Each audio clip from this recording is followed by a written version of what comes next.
Silas Crowder grabbed Marin Belrose by the arm right there in front of the grain store, hard enough that she nearly dropped her father's old ledger book into the mud.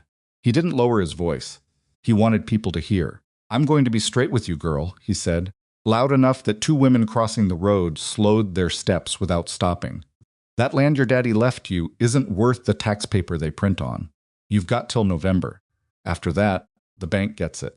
Tolland gets his commission, and you go find yourself a decent husband somewhere that isn't Red Willow Crossing." Marin looked at his hand on her arm. She didn't pull away. She just looked at it until he let go. "Thank you for your concern, Mr. Crowder," she said, and walked on. She didn't cry until she was a quarter mile out of town, and even then, she didn't stop walking. If that had been you 23 years old, no money, no husband, no help, and the most powerful man in the county just told you to give up in front of God, and everybody, what would you have done? Before this story is over, you're going to watch Marin Belrose do something that nobody in Red Willow Crossing believed was possible. And the man who grabbed her arm in front of that grain store, he's going to need her more than he ever imagined. If you're new here, hit that subscribe button right now and stay with us to the very end, because this is the kind of story that doesn't let go of you. Drop a like and tell me in the comments what city or country you're watching from. I want to see how far this story travels. Now, let's go back to Nebraska, 1890, and a young woman who's about to do something with a pile of rotten sugar beets that would change everything. The land had been in the Belrose family for 11 years before it killed Edmund Belrose, and it did it slowly, the way bad land does not all at once, but a little every season, taking his strength, his money, and finally his willingness to get up in the morning. He died in April, which was almost a mercy. April was when the bills came due, and the ground was still too cold to plant, and there was nothing to do but sit and count what you didn't have. Edmund Belrose had been doing that calculation for years, and one morning in early spring he simply stopped. Marin found him in the chair by the window. His coffee had gone cold. The Mosevitz windows were dark. The ledger was open on the table beside him, and the last entry he had written was the number 800, with a question mark beside it. She was 23 years old. She had never lived anywhere else. She had never wanted to. The funeral was small. The town of Red Willow Crossing turned out the way small towns do when someone dies poor, with sympathy that had a careful distance to it, the kind that says we feel for you, but please don't ask us for anything. The minister said what ministers say. Neighbors brought covered dishes that Marin would be eating alone for the next 2 weeks. Bram Tolland, who ran the cattleman's credit bank, out of a wood frame office on the main street, stopped by the house the afternoon after the burial. He wore his good coat. He held his hat in both hands. He said he was deeply sorry for her loss, and then he told her that the outstanding debt on the property, $800, at 6% interest, would come due on the 1st of November, 26 months from now. "We're prepared to work with you," he said carefully, which Marin understood to mean that they were prepared to take the land at whatever price they could argue was fair. She thanked him for coming. When he left, she sat down at the same table where her father had been sitting when he died, opened the ledger, and looked at the numbers until she understood them completely. Then she put on her boots and walked every inch of the 160 acres her father had left her. It took most of the day. What she found was not what the neighbors saw when they looked at the Belrose place. The neighbors of its windows were dark. The neighbors saw creek-bottom wet years and baked to clay and dry ones, unfit for the kind of grain farming that had made other homesteads work. They saw the leaning barn, the farmhouse with the porch rail half rotted through, the pasture that was more thistle than grass in places. They saw a dead man's problem. Marin saw something different. She didn't know exactly what yet, but she walked slowly, and she looked at everything, and she noticed that the soil along the creek was dark and crumbly, in a way the upland fields were not.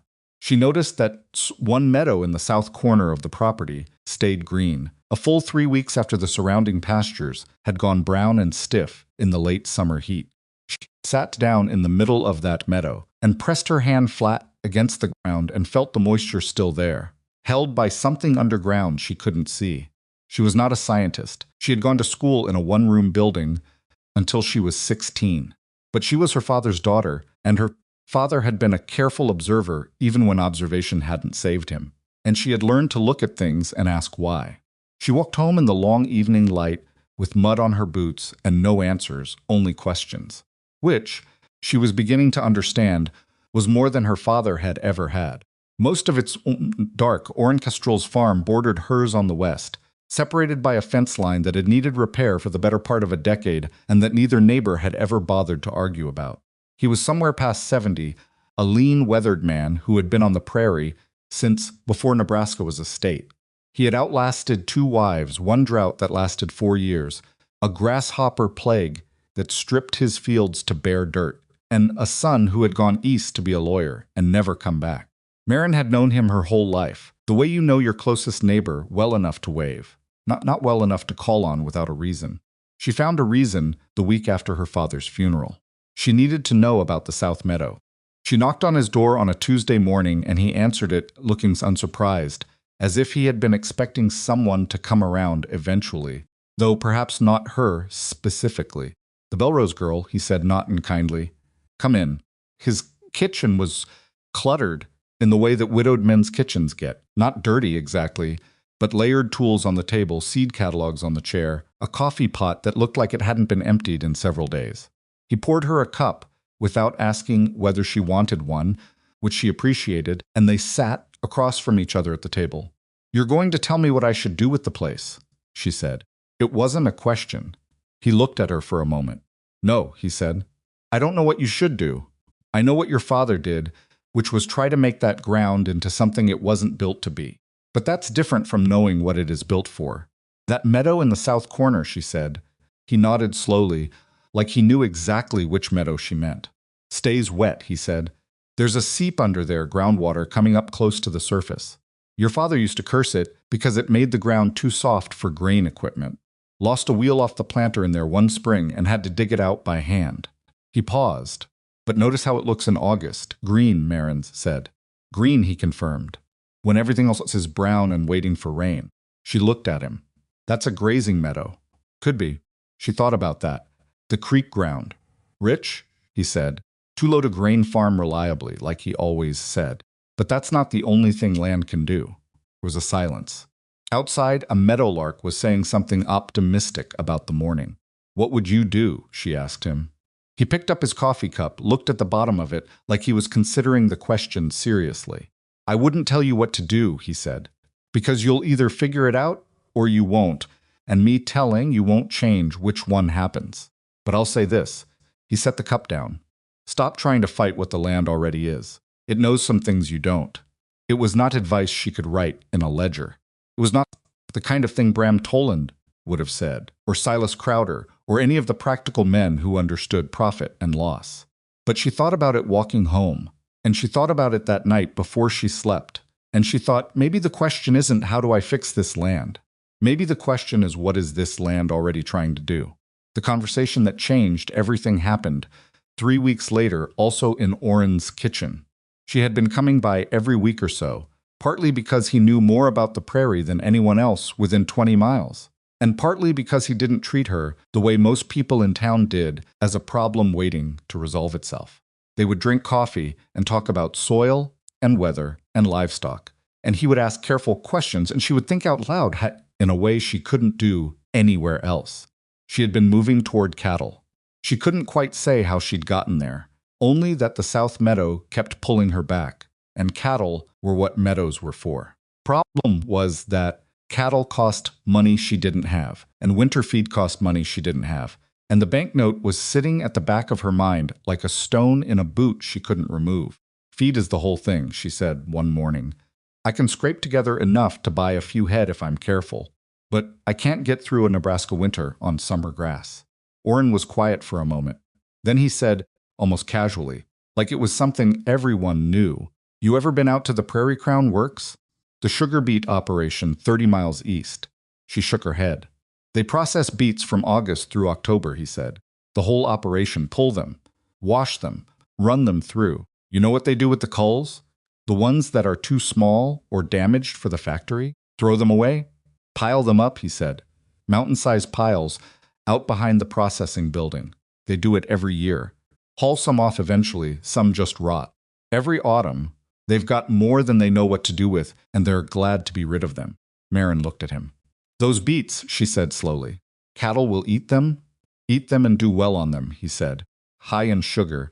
You'd need roughage alongside hay. Straw but as a supplement, especially in hard winter. They hold weight. Keep condition. He paused. I used to use them myself, years back when my herd was bigger. Stopped when it got to be too much work for one old man. She was already doing arithmetic in her head. Hauling distance. Wagon capacity. Storage, they just give them away? Glad to, he said. Saves them the trouble. She drove out to Prairie Crown Sugar Works 4 days later. She took the wagon by herself, getting up before light to make the 30-mile trip in reasonable time.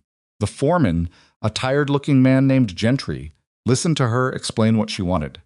Looked at her for a moment with the expression men sometimes use on young women who ask for things they haven't been given permission to want, and then shrugged. Take all you want, he said. We'll be happy to see the pile go down. She loaded the wagon that day. It was slow work. The beets were heavy and awkward, and she was doing it alone, and she didn't get home until nearly dark, every muscle in her back reminding her of the previous 6 hours. She went back the next week, and the week after. By the end of October, she had made 12 trips, 12 wagon loads of sugar beets that she stored in trenches alongside the barn, covered with straw to keep them from freezing too fast, packed in tight, the way Orrin had described from memory. She also by then owned 11 cattle.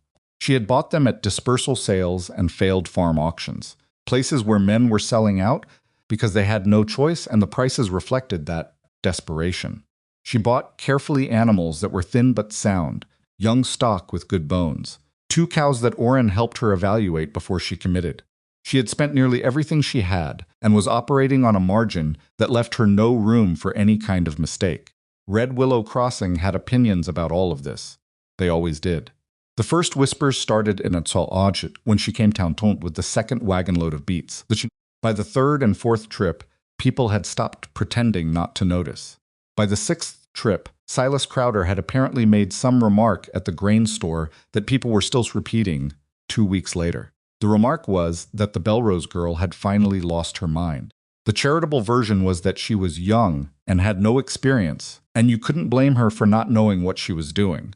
The less charitable version, the one that tended to get spoken in lower voices, was that grief had done something to her judgment, that her father had left her in an impossible situation, and she was throwing good effort after bad, and that by November the bank would have what the bank had always been going to have, which was that land. Marin heard versions of these things. Small towns are not quiet places when they've decided something about you. She heard them, and she went back to work. The thing that nobody in Red Willow Crossing quite understood, or perhaps the thing they understood and dismissed, which is different, was that Marin wasn't operating on sentiment or stubbornness. She had done the mathematics. She had sat with a ledger and worked out carefully what a cow needed to maintain weight through a Nebraska winter. She had calculated how much hay she could cut from her own meadows, and how many beets it would take to extend that hay supply. She had worked the numbers forward and backward and sideways, and the numbers told her that what she was doing was not crazy. The numbers were the only thing that kept her going on the days when she wondered if everyone else was right. There was one afternoon in September, coming back from the 3rd trip to Prairie Crown, her back aching and her hands raw from the loading work, when she pulled the wagon up alongside her fence line and sat there for a long minute, looking at the 11 cattle grazing in her south meadow. They looked thin to her eye. The barn still leaned. The farmhouse porch rail was still half rotted. And she had $800 to pay on the 1st of November, 14 months away, with nothing between her and that date, but a plan that everyone in town had already decided was a failure.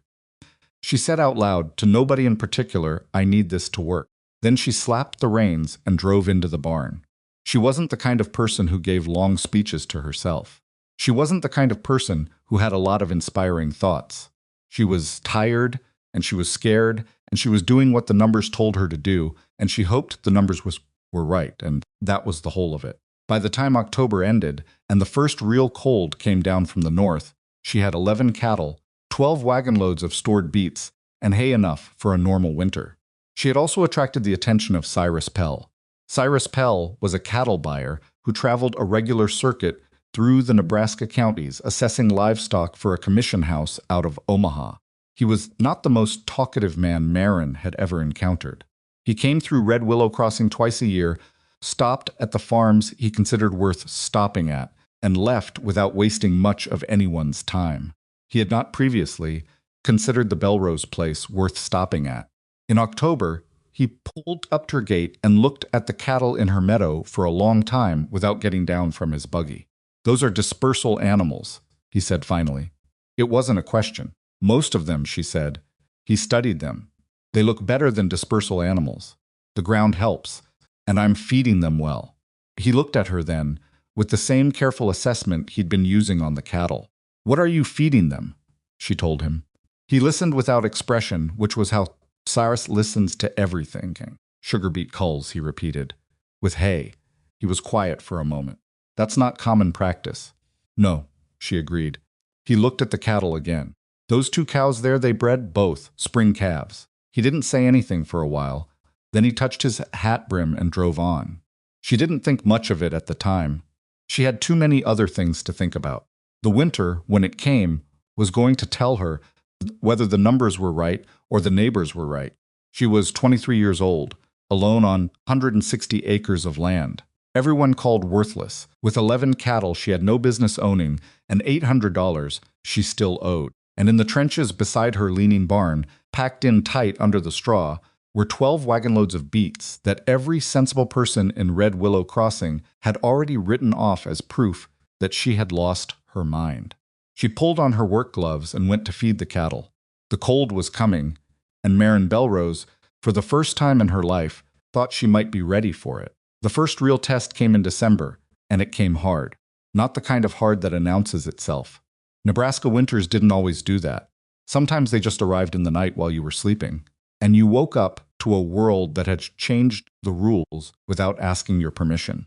The temperature dropped 30 degrees between sundown and midnight on the 14th of December, and by morning the water in the bucket beside the barn had a skin of ice on it thick enough that Marin had to break it with the heel of her boot 3 times before she could get it to the cattle.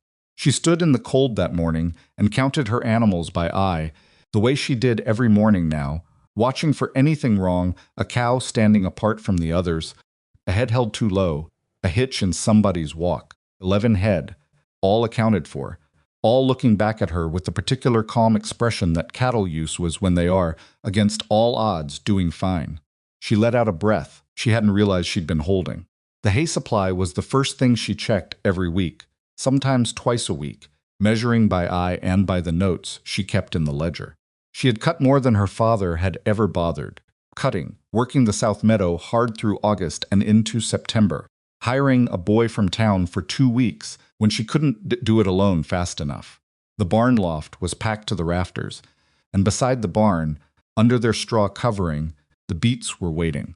She had started supplementing the hay with beets in November, working out a ratio that Orrin had helped her think through, not too much sugar at once, mixed with dry roughage to keep the digestion right. It was more work than just throwing hay. She had to slice the larger beets so the cattle couldn't choke on them, had to haul them from the trench to the feed area twice a day, had to watch for any sign that the mix wasn't agreeing with an animal. She did it every morning before first light and every evening before dark, and she did it alone because there was nobody else to do it. Her hands were a mess by mid-December, chapped and cracked from the cold and the wet work, bleeding at the knuckles some mornings. When she first flexed them, she wore her mother's old wool gloves inside her father's leather work gloves, and it's helped some, not enough. She didn't mention this to anyone. There was nobody to mention it to. What she did notice watching the cattle through December was that they were not losing the weight that cattle typically lost in a Nebraska winter. The 2 bred cows were holding their condition in a way that surprised even her. She had expected them to get through. She hadn't expected them to actually look decent doing it. Orrin came by on a Tuesday in mid-December, the way he did once every week or two, and stood at the fence looking at the herd with his arms folded on the top rail. "They're good," he said finally. He didn't say it like a compliment. He said it like a fact he was confirming for himself. "Better than I expected, honestly," Marin said. He was quiet for a moment. "The beet ratio you're using what we talked about." I adjusted it slightly. More roughage on the coldest nights. They seemed to want it. He nodded. Your father never would have done that, he said. Adjusted. He had a way of deciding how something worked, and then being very committed to being right about it. It wasn't cruel. Oren didn't say things to be cruel. It was just observational in the way he was observational about everything. And Marin understood he was telling her something important, that she was doing something her father hadn't been able to do, which was change her mind when the situation asked her to. I don't have the luxury of being committed to being right, she said. I just have to keep them alive. He smiled at that, which was unusual. Oren didn't smile often. That's the whole of it, isn't it, he said. They stood there for a while watching the cattle, and then he went home and Marin went back to work. The talk in town had not stopped.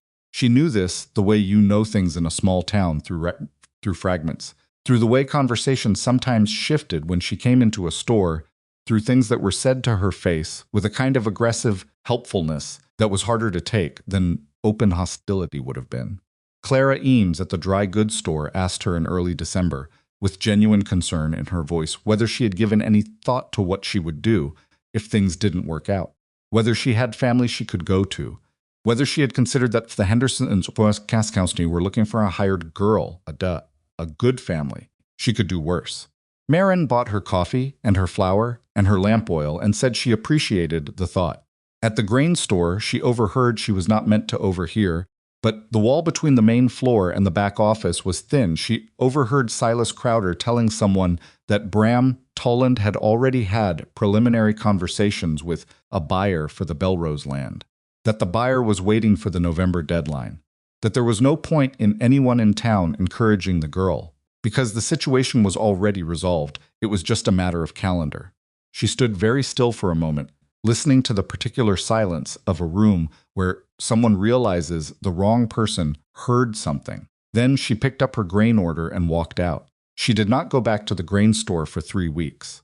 It wasn't pride exactly, or it wasn't only pride. It was that she couldn't afford to stand in that store and hear those things and not react to them, and reacting to them cost energy she needed for other things. So she went to the other store, the smaller one on the far end of town, and paid slightly more for her grain, and she considered that a reasonable business expense. It was at the smaller store that she first met Tobin Wren. He was standing outside when she pulled up, leaning against the hitching rail with his arm wrapped around himself against the cold, wearing a coat that was too thin for December and boots that had seen better days 2 owners ago. He looked about 12. He had the particular expression of a child who has learned that looking like he's waiting for something is less suspicious than looking like he has nowhere to go. You need something?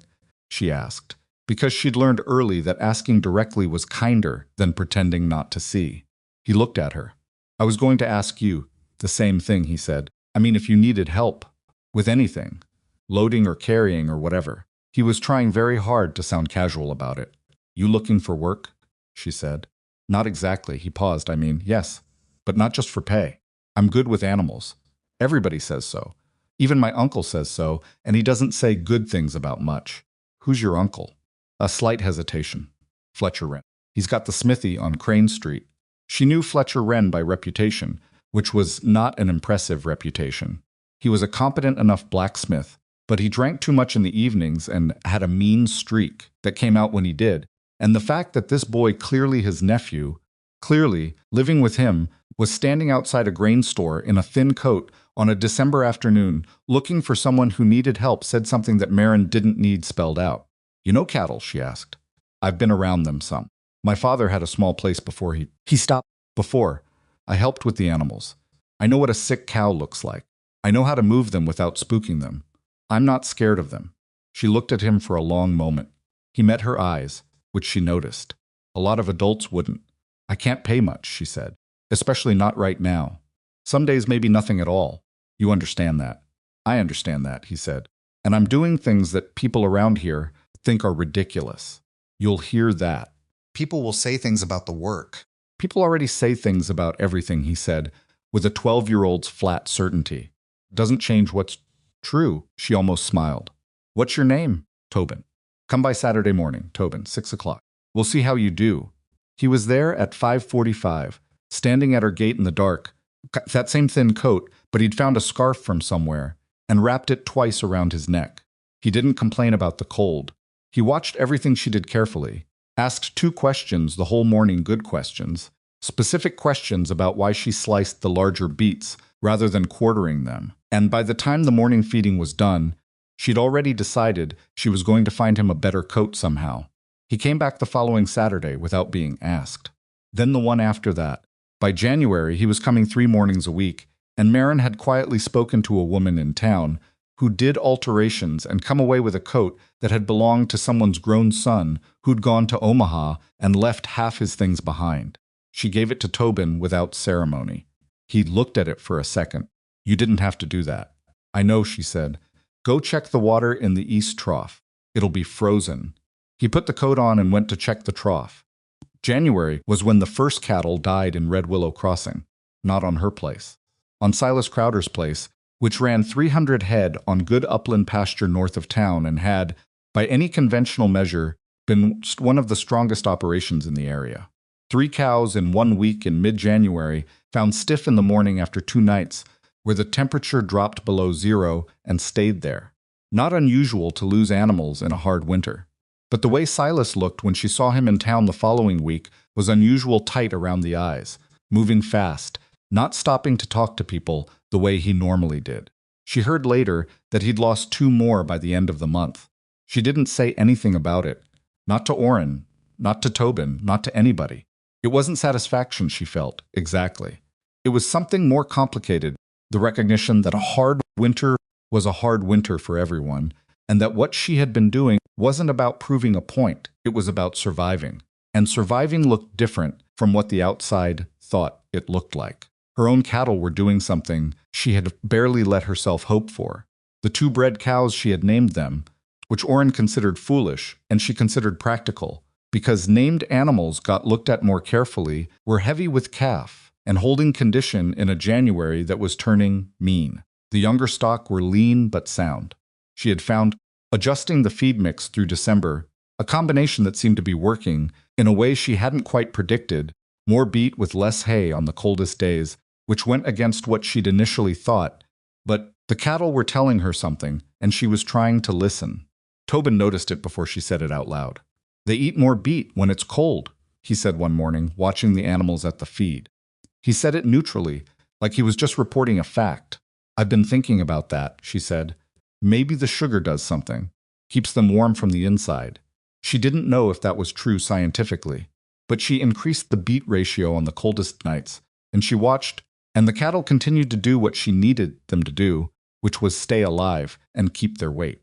Cyrus Pell came back in February. She was surprised to see him. February wasn't part of his usual circuit, too cold, too little moving in the market. He pulled up to her gate on a gray Tuesday morning when the sky had that low, pressed-down look that meant more weather coming, and he got out of his buggy this time instead of sitting in it, which was different. "Miss Belrose," he said. "Mr. Pell." She waited. He looked at the cattle. He looked at them for a longer time than he had in October. Then he said, "I've been to 4 operations in this county since Christmas. You want to know what I saw if you're going to tell me? Dead cattle. Or cattle that are going to be dead by March." He paused. "Not here." "No," she said, "not here." He looked at her directly. "I told 2 buyers in Omaha about what you're doing with the beets. They think it's interesting. Interesting like worth money, or interesting like a curiosity." He thought about it. Both right now. Potentially worth money in the spring when people are looking to restock. He paused. "Your spring calves, you're planning to sell some?" "Planning to sell several. Keep the best heifers." He nodded slowly. "I'd like to come back in April." "You're welcome to," she said. He touched his hat and got back in the buggy, and she stood watching him drive away with her arms folded against the cold, doing arithmetic in her head. She was still 14 months from the bank deadline. She had money enough for another 4 or 5 weeks of basic supplies if she was careful. The spring calves, if the 2 cows delivered healthy and she got fair prices from Pell, would change the numbers considerably. If that word had been living in her kitchen with her since April, quiet and persistent. If the winter broke before the feed ran out, if the calves came strong, if the market held. She had made the best decisions she could with the information she had, and she had done it carefully, and she had not panicked, and the cattle were still alive, and none of that meant the if went away. She went back inside and looked at the ledger and counted forward again, the way she did every few weeks, checking her arithmetic against reality. The numbers still worked. Barely. But they worked. March came in ugly. Not the brutal cold of January, but a grinding wet cold that was in some ways harder to manage, ice that formed and thawed and formed again, mud that sucked at boots and made moving around the farm exhausting in a different way than frozen ground, did water that was always at the wrong temperature, feed that got wet when the straw covering didn't hold against the sleet. Marin spent 3 days in the first week of March recovering the beet trenches after a sleet storm tore part of that sluice loose, working in weather she would have rather been doing anything else in, because the beets were what stood between her and a problem she couldn't fix. Tobin showed up those 3 mornings without her asking, which she noticed but didn't comment on. On the 3rd morning, working side by side repacking the straw, he said, "My uncle wants me to quit coming here." She didn't stop working. "What did you tell him?" "I told him I'd think about it." "And I thought about it," he said. "I'm still here." She glanced at him. He had the fixed expression of someone who had made a decision and was not going to revisit it. She recognized that expression. She saw it in the mirror sometimes. "Your uncle going to be a problem?" she asked. "He'll say things. He won't do anything." A pause. "He says you're going to lose the place. He says everyone in town knows it." "What do you say?" Tobin thought about it for a second. "I say those cattle look better than any cattle I've seen this winter, and the people saying you're going to lose haven't looked at them." She picked up another armload of straw. "You've got a good eye, Tobin." "I know," he said, matter-of-factly and without pride, and went back to work. What she didn't tell him, what she didn't tell anyone, was that the margin she was operating on had gotten thinner in March. Not dangerously thin, but thin enough that she had started eating less herself without consciously deciding, trimming the grocery list to the absolute minimum, skipping the small things she'd been allowing herself, an extra lamp wick, a better grade of coffee, and redirecting everything toward the farm. She lost weight in March that she didn't have to lose, and she knew it, and she kept working. The cattle needed to come first. The cattle were the plan. Everything else was secondary. The first calf arrived on the 17th of March, at 3 in the morning, in the middle of a sleet storm. Marin had been checking the cow she'd named her Ada every few hours for 2 days, watching for the signs. She was in the barn when it started, which was lucky. She stayed there for the next 4 hours, helping when helping was needed and staying out of the way when it wasn't, which was a skill she'd had to learn, because her instinct was to do something, always do something, and sometimes doing something was exactly wrong. The calf arrived at 3:47, wet and outraged and very much alive. Some of its windows were dark. Marin sat back on her heels in the straw and looked at it, this new small creature that had just entered the world in a leaning barn in the middle of a Nebraska sleet storm, and she felt something that she couldn't have described accurately if someone had asked her to. Not triumph, not relief exactly. Something more basic than either of those. She stayed until Ada had cleaned the calf, and it had found its feet, and she was certain everything was right. Most of its windows were dark. Then she went back to the house in the sleet, put the kettle on, and sat at the kitchen table with her father's ledger open in front of her. She wrote down the date and the words, 1 heifer calf, Ada, strong. Then she closed the ledger and sat there while the kettle heated, and the sleet hit the window, and she thought about the fact that she was 23 years old, and tired and thin, and her cattle and alone, and were doing better than anyone in Red Willow Crossing had predicted. The second calf came 9 days later, also a heifer. She named her May and wrote that in the ledger too. 2 heifers, healthy, and 3 other cows still carrying. It was in the last week of March that she heard about Silas Crowder's full losses for the winter. It came through Orrin, who had heard it from the county extension man, who passed through periodically. Silas had lost 19 head through December, January, and February. 19 out of a herd that had been running above 250 going into winter. It wasn't a catastrophic number percentage-wise, but it was money, and more importantly, it was the kind of money that changed what you could do in the spring, what you could buy, what position you held going into the next season.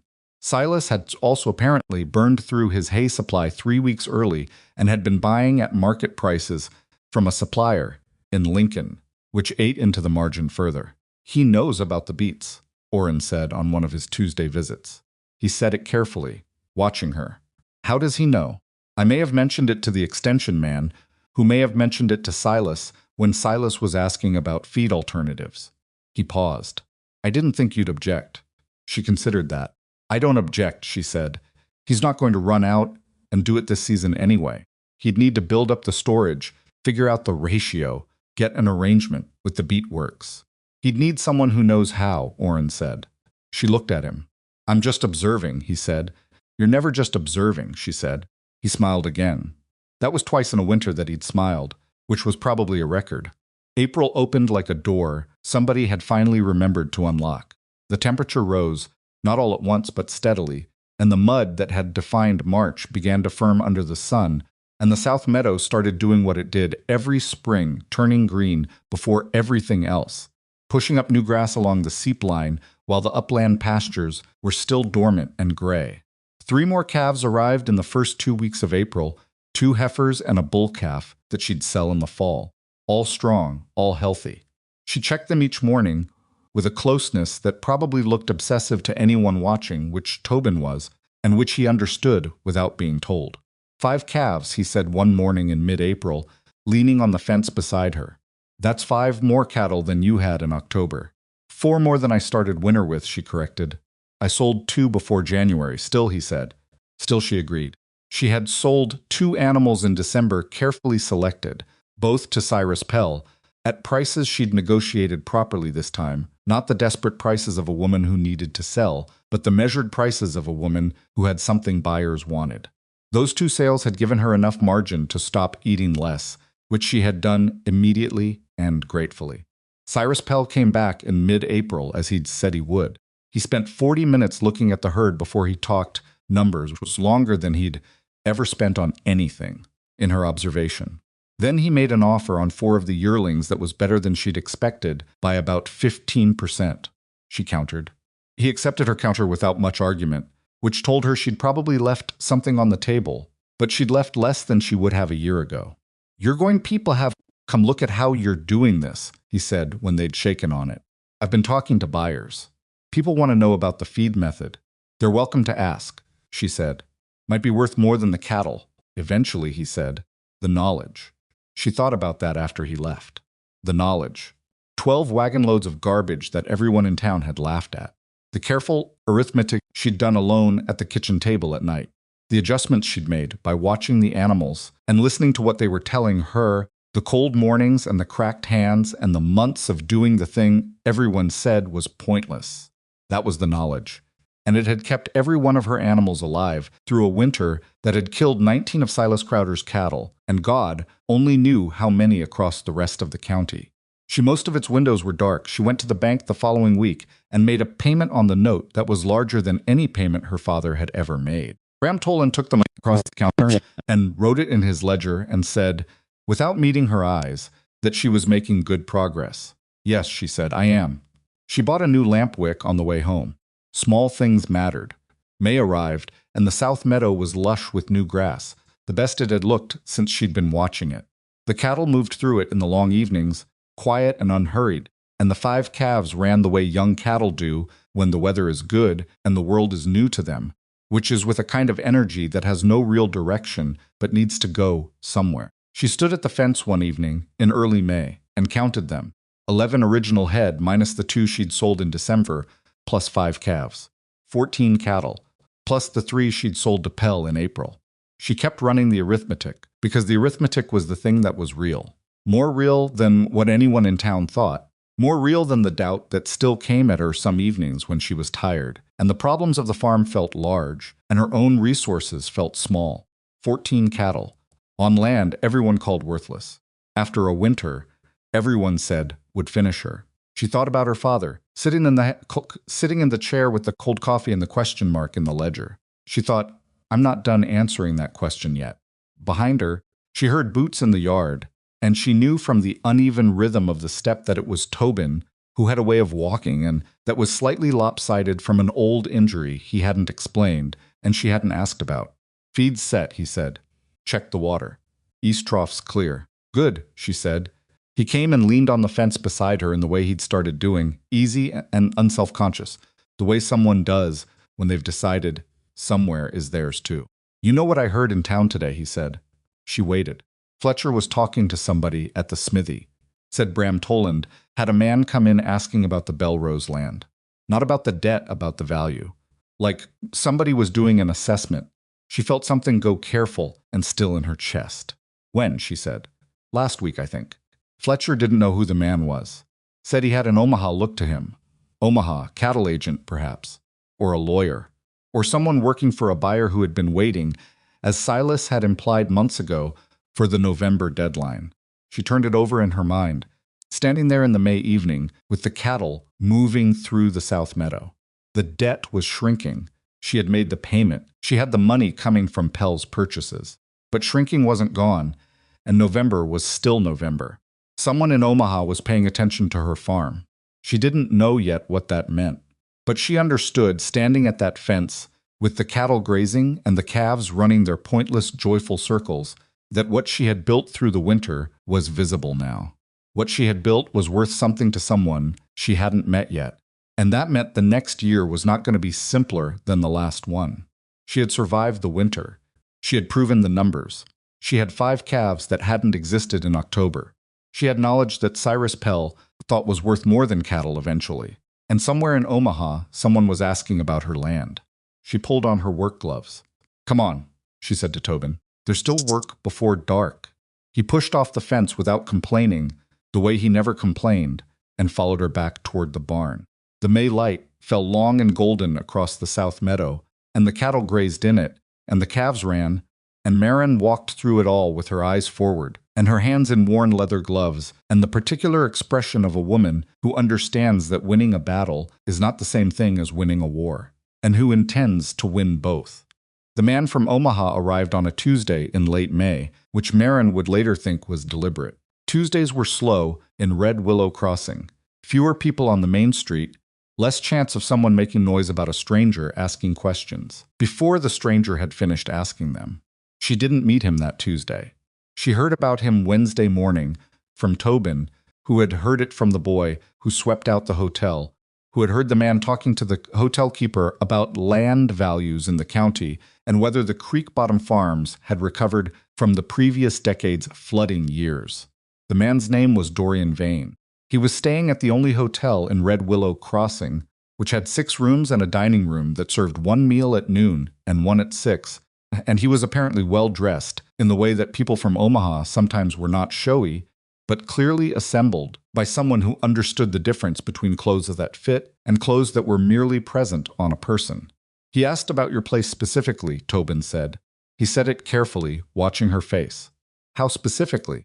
Asked the hotel keeper if he knew who owned the creek bottom land south of the settlement road, whether it was in good standing with the bank, whether the current owner was likely to sell. Marin was at the feed table when Tobin told her this. Slicing beets for the morning feed, she kept up a supply going through summer now, smaller amounts than winter but steady, working on a theory about summer condition that she hadn't fully tested yet. She kept slicing. "What did the hotel keeper say?" she asked. Said he didn't know the details of people's banking situations. Said the owner was a young woman working the place alone. A pause. Said most people figured she'd sell eventually. She set the knife down, picked it up again, kept working. "Most people?" she said. That's what he said. She thought about the person in Omaha that Tobin had mentioned 2 weeks ago, the one asking about land values and assessments. Now here was a name to go with the inquiry, Dorian Vane. She didn't know the name. She didn't know what it connected to a cattle operation, a land company, a bank, something else entirely.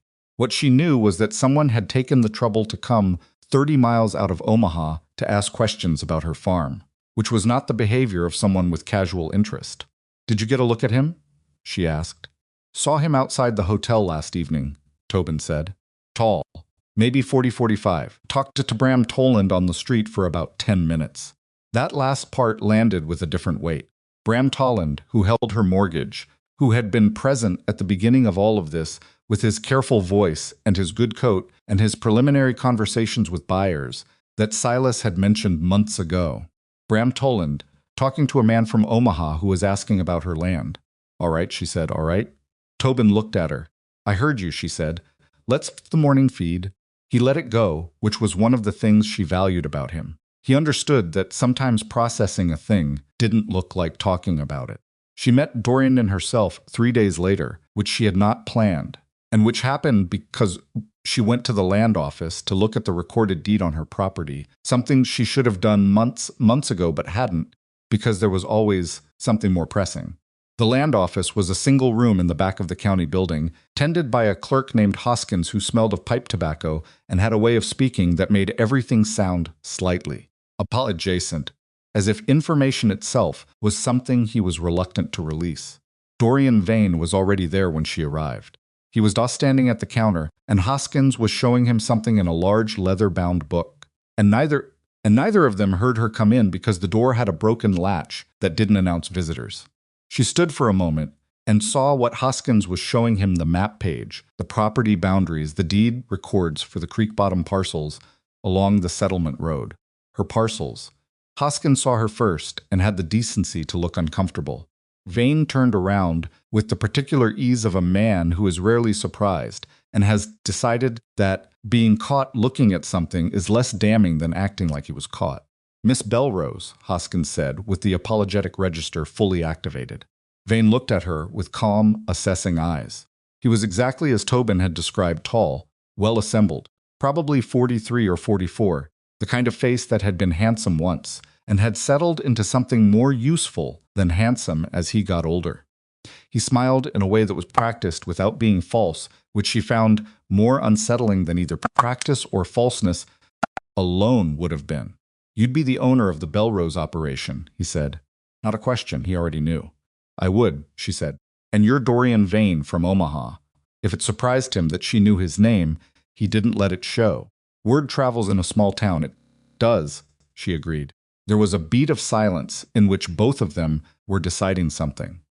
She could see him recalibrating. He had come to look at documents before meeting the person connected to them, which was a particular kind of strategy, and she had arrived early and upset that sequence. He recovered quickly. I was going to call on you, he said. I have a business proposition that might interest you. I'm sure it's very interesting, she said. She looked at Hoskins. I need to see the recorded deed on Parcel 7 and Parcel 9, please. Hoskins had to reach around Vane to close the book he'd been showing him. He did it with the careful movements of a man who is desperately hoping that the situation he has contributed to will resolve without him being central to it. Vane stepped back from the counter without being asked, which was smooth, and watched her while Hoskins found the correct pages. She read the deed entries carefully, more carefully than Hoskins probably thought necessary for a simple ownership confirmation. She was looking for anything that had been recorded recently, any liens beyond the bank mortgage, any notations, any instruments that would indicate someone had been doing more than asking questions. There was nothing new. The deed was clean.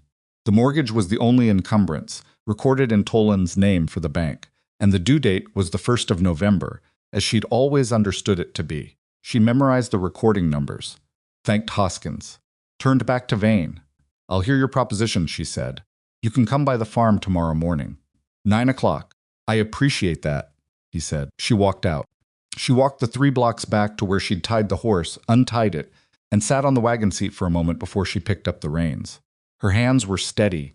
Her mind was moving fast. He'd been talking to Toland. He'd been looking at the deed records. He'd come from Omaha with a proposition. None of those things individually meant much. All of them together meant something she needed to understand before she sat across a table from him. She drove to Orrin's instead of going home. Orrin was in his barn she arrived, doing something with a fence post and a large amount of focused irritation that she didn't interrupt until he set the post driver down and noticed her standing in the doorway. The man from Omaha, she said without preamble. Dorian Vane. You know the name? Orrin wiped his hands on his trousers and thought about it. Cattle agent represents a commission house, Vane and Associates, or some variation. They buy operations and resell, mostly. Not individual animals, the whole thing. Land, livestock, arrangements. They look for places that are undervalued, and they make offers. He paused. Sometimes the offers are fair, and sometimes they're timed to moments of vulnerability. You're 2 years behind on a Debt and a hard winter, just finished, and you think things might not get better. A fair-sounding offer looks different than it would if you were in a position of strength. She stood there thinking about that. He was at the land office looking at my deed records, she said. Orrin nodded slowly. He's doing his homework. He's coming to the farm tomorrow. He wants to make me an offer. He'll offer enough to clear the bank debt, Orrin said. Maybe a little more. Enough that it sounds like a rescue. Enough that a woman in a difficult situation would feel relieved. She looked at him. Is that what he'll think I am? A woman in a difficult situation? That's what most people in this town have been telling anyone who asks, Orrin said. He said it without cruelty. He said it as fact. What he saw at the land office is a property with a debt due in November. What he's heard around town is that the owner is a young woman who's been doing something strange with sugar beets and will probably be forced out by the bank, regardless. He hasn't looked at the cattle, she said. No, Orrin agreed. He hasn't looked at the cattle. She was quiet for a moment. Outside, the evening was settling in, and the birds were doing what birds do at that hour, which is conduct their private arguments with great urgency. What would you do? She asked. I'd hear the offer, he said, and I'd know before he finishes talking what he's actually after. Vane arrived at 9 o'clock precisely, which told her something. Men who want to appear casual are a few minutes late. Men who want to appear respectful are exactly on time. He was exactly on time. She showed him the operation without being asked to the barn, the beet trenches, the south meadow, the herd. She did it deliberately, watching his face while he looked at things, reading what his eyes did when they landed on the cattle and what they did when they moved away from them. He was good. He had the controlled expression of someone who has learned not to let interest show. But she caught it once, when the cattle moved through the meadow and he saw the condition of the spring calves, a slight tightening around his eyes that wasn't displeasure. They sat at her kitchen table. She had made coffee. She offered him a cup, and he accepted it, which meant he wanted the conversation to feel collegial, which told her something too. He said his piece. It took him about 6 minutes. He represented buyers who were interested in consolidating creek bottom operations in the county. He could offer her $900 for the land, livestock, and existing arrangement with the Prairie Crown Works. That would clear her bank debt with a small remainder. She could walk away from a difficult situation without the risk of losing everything in November. She listened to all of it. Then she said, "How long have you been watching this property?" A slight pause. "I've been aware of operations in the county for some time. Since last fall or before. I make it my business to know the market." She looked at him across the table. "Mr. Vane, you know what's interesting about $900? He waited. "It's exactly enough to clear my debt. Not enough to compensate me for the cattle, the feed system I've built, the arrangement with Prairie Crown, or the labor of the past 14 months. She paused. It's if its windows were dark, it's the number someone offers when they know exactly how much you owe and they're counting on you to feel relieved that the debt goes away. He didn't flinch. She gave him credit for that. It's a fair starting point for a negotiation, he said. It's not a starting point, she said. It's an offer designed to look like rescue while being acquisition. She put her coffee cup down. I'm not going to sell. He looked at her for a moment with an expression she couldn't quite read, somewhere between reassessment and something that might have been very briefly respect. The November deadline is real, he said carefully. I'm aware of my own deadline, she said. Thank you for the visit. He stood, picked up his hat.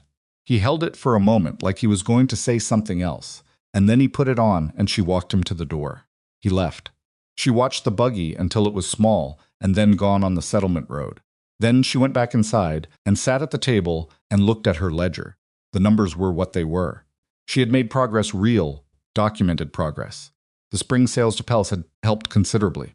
But November was November, and the full $800 was still the number that had to be on Tolan's counter on the 1st of that month. She had money. She had cattle. She had a plan. What she didn't have was certainty. And certainty was the one thing that Vane's offer for one terrible moment had almost looked like. She closed the ledger, put the coffee cups in the basin, went back to work. What she didn't know, not yet, was that Vane had not gone back to Omaha. He was at the hotel for another 4 days, which she learned from Tobin, and during those 4 days, he had at least 2 more conversations with Bram Toland that people on the street observed without being able to hear. He also apparently visited the county assessor's office and the Prairie Crown Works, where he spoke with the foreman Gentry for almost an hour. She found out about the Prairie Crown visit because Gentry told her himself, somewhat awkwardly, when she came for her summer arrangement discussion in early June. "Man came by asking about our culling process," Gentry said, with the expression of someone who is confessing something they're not sure they should have allowed. "Asked how much of the discarded stock we generated per season. Whether we had any existing informal agreements with area farmers." "Did you tell him about our arrangement?" Marin asked. "I told him we had an ongoing understanding with a nearby operation," Gentry said. "Didn't use your name. He already seemed to know it was your place." She stood in the Prairie Crown yard in the June sun, looking at the processing building and the empty space where the beet piles would be again in 2 months, and she thought about what Dorian Vane was doing. He hadn't gone back to Omaha. He was investigating her supply chain. He had talked to her bank holder, her land records office, and now her feed source. He wasn't waiting for November. He was building a picture of the entire operation, so that when he came back, and he would come back, he would know everything that made it valuable, and she would know that he knew. She thanked Gentry and drove home and sat in the barn for 20 minutes by herself, which was where she went when she needed to think without being looked at. The thing she kept coming back to was this. He had gone to Prairie Crown, the beet arrangement. He understood that the beet arrangement was not just a strange quirk of the operation, but the foundation of it, the thing that had kept her cattle alive through a winter that had damaged everyone else. The thing that Cyrus Pell said was worth more than the cattle, eventually.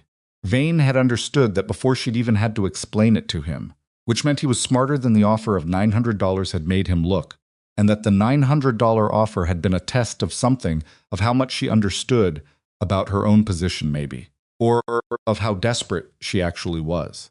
She was not desperate. She needed to make sure he knew that. The summer of 1892 was hot and dry in the way Nebraska summers occasionally decided to be, as if the weather was reminding everyone that the pleasant seasons were loans, not gifts. The creek ran windows were dark, which made her nervous for the South July, which made her nervous for the South Meadow, and the grass stayed green longer than the surrounding pastures as it always did, which continued to be the most reliable thing on the property. She expanded the herd in June carefully. 2 more cows from a dispersal sale east of town, both sound, both younger than she'd have liked but priced right. She had now 14 head going into summer, with the intention of building toward 20 before the next winter. The beet trenches needed to be larger. She and Tobin spent 2 weeks in July digging, which was miserable work in the heat, and Tobin did it without a single complaint that she heard, though she caught him once sitting on the edge of the trench with his head down in a way that was not resting, but was very close to the limit of something. "We can stop for today," she said. "I'm fine," he said. "Tobin." He looked up. "We can stop for today," she repeated, and she meant it in a way that he understood was permission, not weakness. He got out of the trench, and they went and sat in the shade of the barn, and she brought water, and they didn't talk for a while, which was one of the things she appreciated about working with him. He understood that silence wasn't uncomfortable. It was just another kind of work. "My uncle said something last night," he said eventually. She waited. Said he heard Bram Tolland had a new clause in his mortgage agreements. Some kind of provision that if a property was assessed below a certain value in the year of the note's due date, the bank could call the note early, before November. She looked at him. "Where did your uncle hear this?" "At the saloon. He heard it from somebody who works at the bank, sweeping clerk or something." She didn't say anything for a long moment. The heat pressed down on everything, and the cattle stood in the partial shade of the cottonwoods by the creek, summer heat, doing what cattle do in summer heat, which is very little. "When was this clause added?" she asked carefully. He didn't know, or if he did, he didn't say. A mortgage clause allowing early call based on assessed value. It was the kind of thing that could exist in a document she'd looked at, but not understood, buried in language that meant something specific in legal terms and something more general in plain reading. She had the deed records. She did not have the full mortgage document, only the summary Toland had given her father, and then given her the amount, the interest, the due date. She had never asked for the full document. She went to Toland's bank the next morning. Bram Toland was a man who presented an image of civic reasonableness the way some men wear a suit deliberately consciously, with awareness of how it looked. He was not overtly unkind. He gave to the church building fund and sat on the school board and had a wife who organized the ladies' auxiliary. He was the kind of man who was very easy to deal with when you were dealing with him the way he expected, and who became something else when you didn't. She sat across his desk and asked, in straightforward language, to see the full text of the mortgage agreement on the Belrose property. He looked at her for a moment with the expression he used when something was happening that he hadn't prepared for. The full text, he said. I'd like to read it myself, she said. All of it. There was a pause that lasted about 3 seconds, longer than a simple yes would have required. Of course, he said. He went to the filing cabinet behind him and took out a folder and opened it and looked through it. Slowly, in a way that was not how a man looks through something he is looking for, but how a man looks through something while he decides something else. Then he set the document on the desk. She read it in his office while he sat there.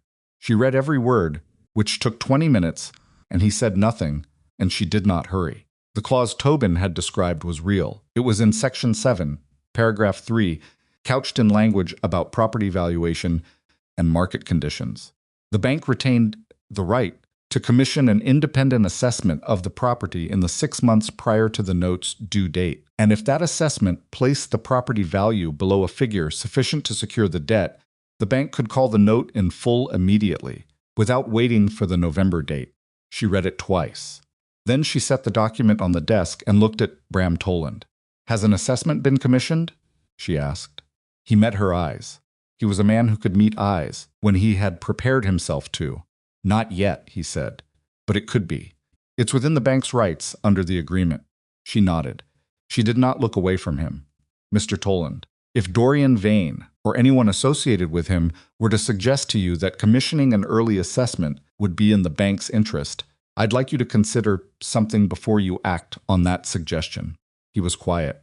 I have 14 cattle in better condition than anything in this county coming out of that winter, she said. I have a feed system that 3 buyers have already told me is commercially significant. I have a supply arrangement that a cattle agent from Omaha took the trouble to investigate personally. My property is not distressed, and it is not at risk, and an honest assessment would reflect that. She paused. An assessment commissioned for other purposes would reflect whatever purpose it was commissioned for. The silence in that office was the specific kind that forms when someone understands they have been seen. The clause exists as a protection for the bank, Toland said finally, and his voice had shifted slightly, not defensive exactly, but careful in a new way. I understand that, she said, and I'm asking you to use it as one. She picked up her gloves from the desk. I'll have the full $800 on this counter on the 1st of November. You have my word on that, she stood. Good morning. She walked out of the bank into the June heat and stood on the boardwalk for a moment, breathing. She had said she'd have $800 on November 1st, which was a thing she believed was true, and a thing she had not yet fully proven. The numbers in her ledger said it was achievable. The numbers required everything to continue working as it was working, required no major losses, required the fall sales to go at the prices she expected. The numbers were good. Numbers were not guarantees. She had just told Bram Toland she would pay in full in November, and now she needed to make absolutely certain that she could. Dorian Vane came back in August. She had been expecting it, or something like it. She hadn't known when or in what form, but she had known that the $900 offer and the questions at Prairie Crown and the conversations with Toland were not the end of something. They were the opening of something. Men who did what Vane did didn't make one approach and disappear. He came to the farm in the morning, without announcing himself, which was different from the first visit. She was at the beet trenches. They were larger now, extended through July's digging work, ready for the fall haul when Tobin came from the gate. He's here again, Tobin said, the Omaha man. She brushed her hands off and walked to the gate where Vane was standing outside it. She had not opened the gate. That was a small thing, but small things were how conversations began. Miss Belrose, he said. He looked at the trenches behind her, new and clearly larger than what he'd seen in May. He looked at the cattle in the meadow, which were in good summer condition.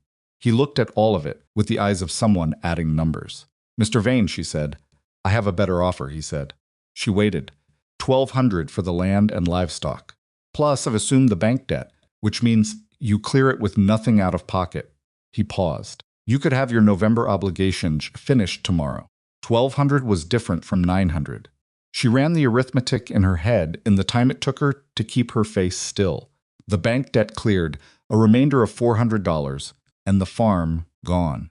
Gone with 14 cattle she had built through a winter that had killed animals all over the county.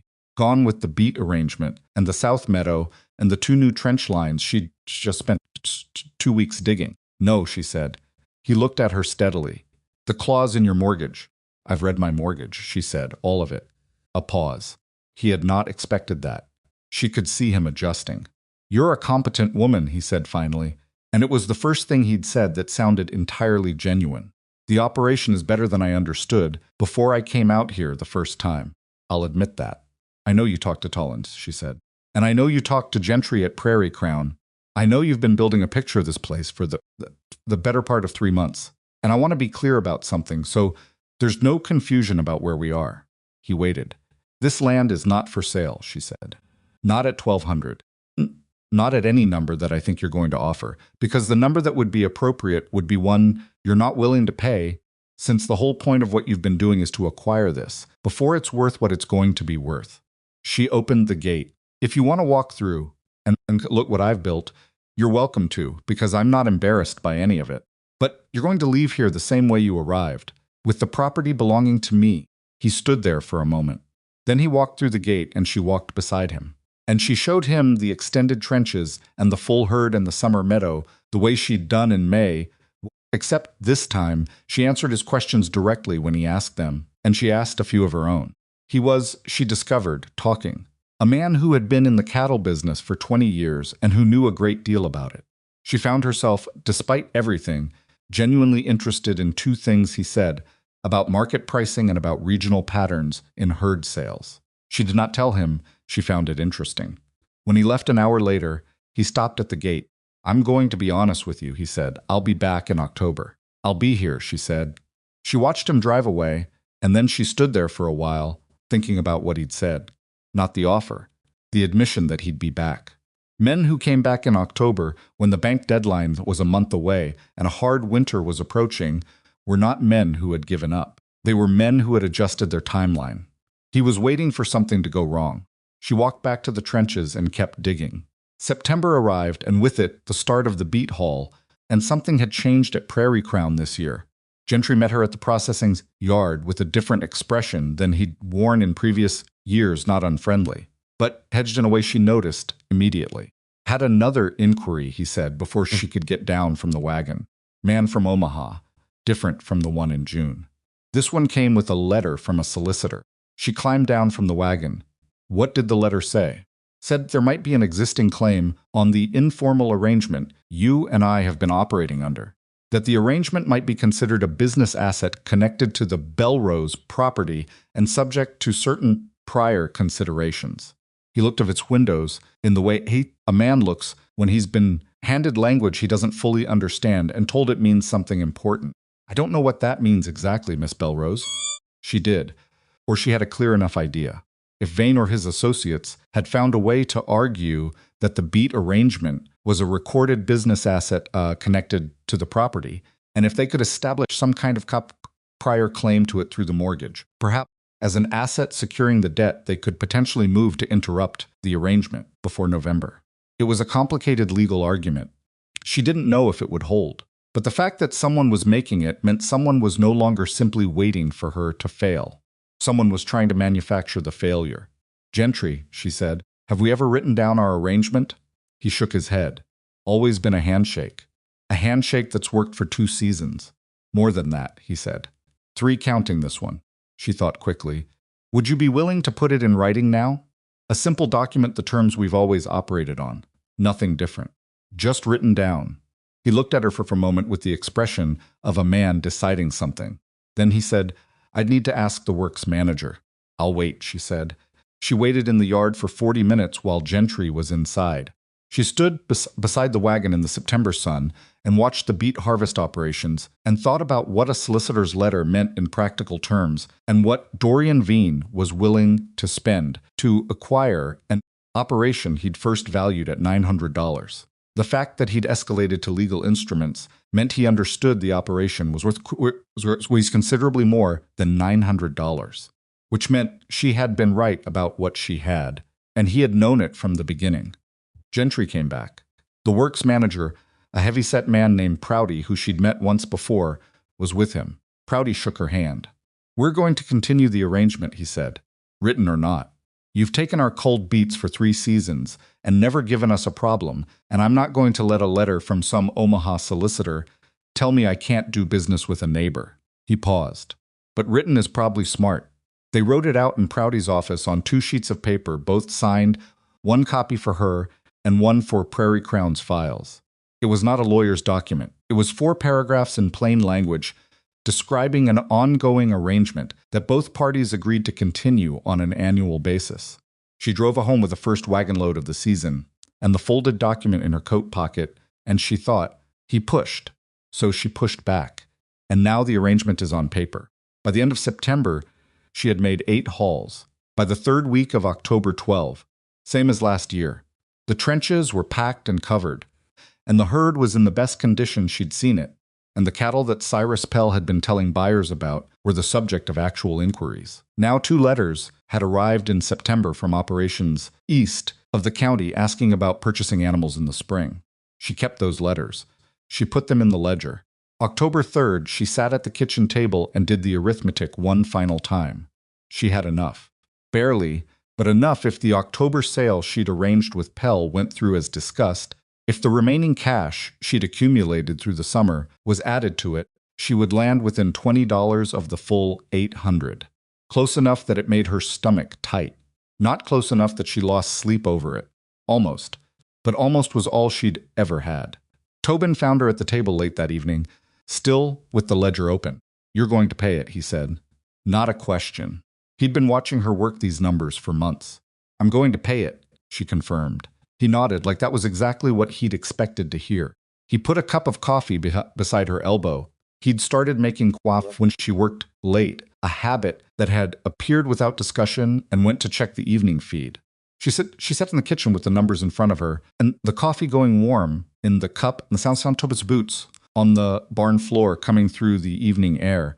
And she thought about the 1st of November and what it would feel like to put $800 on Bram Towntolin's counter and walk out of that bank with a deed that nobody held a claim against. She thought about Dorian Vane, who would come back in October, as he'd said he would. Who would come back expecting something to have gone wrong? Nothing had gone wrong. She was going to pay the debt. She was going to own the farm outright. And then she let herself think it, which she hadn't allowed herself to do. Before then, the farm was hers, completely, and what she built on it next would be built from strength instead of desperation. And she could start doing things she'd been putting off for 2 years, because survival had to come before anything else.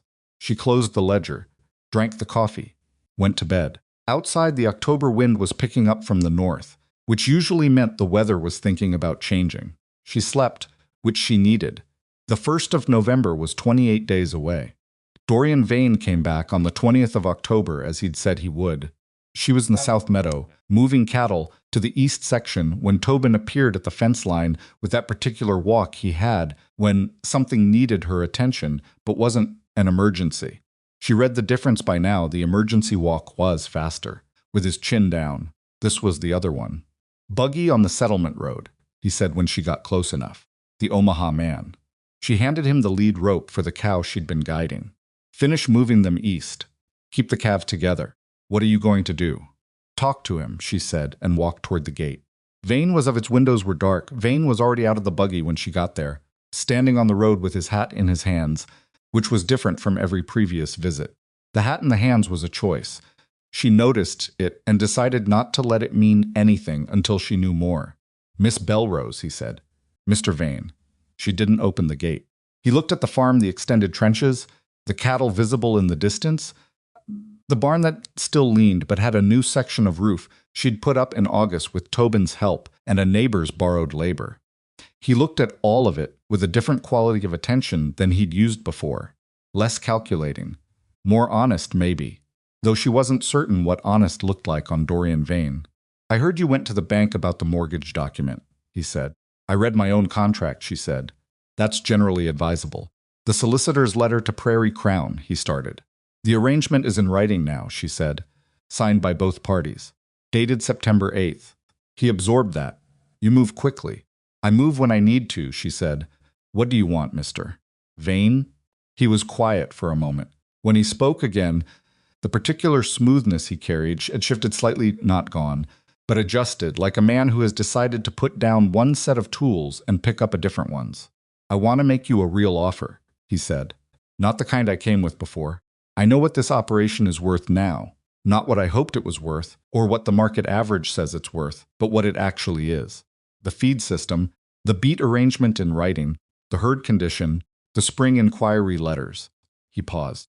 Yes, I know about those too. She waited, because she wasn't going to help him get to his number. $1,800, he said. Clear title transfer, the bank debt assumed on day one, and a remainder of $1,000 in cash. That's not a rescue offer. That's a real number for a real operation. The Ostic's air was cool, and the cattle were moving in the meadow behind her, and the October light was the particular flat gold that Nebraska got in the last weeks before the cold came for good, and she stood in it and felt the number land in her chest and then examined what she felt. 1,800 was a real number. He was right about that.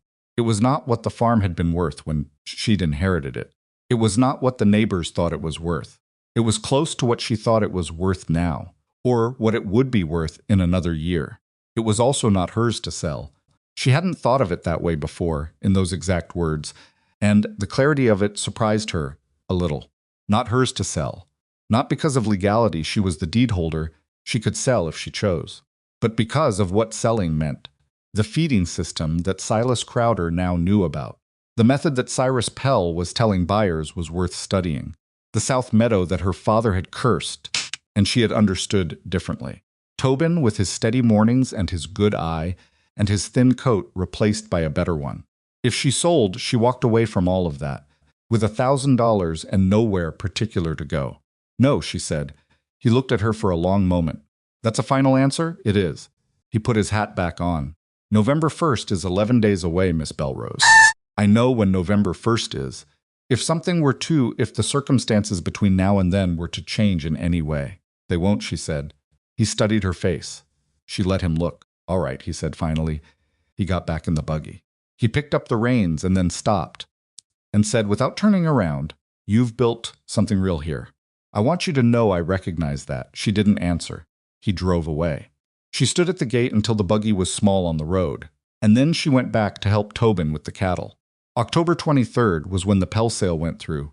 She had been holding 4 yearlings back from the summer, her best ones, the ones whose condition she'd been managing specifically for sale, animals that Cyrus Pell had seen in August and made preliminary noises about.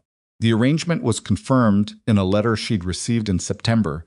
He would come the last week of October, assess the animals, and pay based on current market weight and condition. He came on the 23rd. He spent an hour with the cattle, which was longer than he'd spent in any previous visit, and she understood that he was being more careful than usual because he had been telling buyers about these animals for months, and his reputation was connected to whether they were as good as he'd said they were. They were. He offered her a price that was above the fall market average, not dramatically above, because Cyrus Pell was not the kind of man who paid dramatically above anything, but above.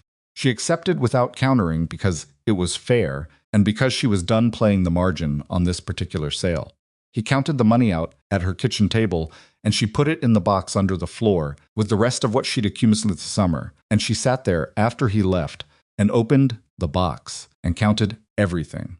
$832. She sat with that number for a long time. 832. The debt was $800. She had a remainder of $32, which was a thin margin for a woman running a cattle operation and approaching winter. But it was a remainder. She was over the number. She had made it over the number with 9 days to the deadline.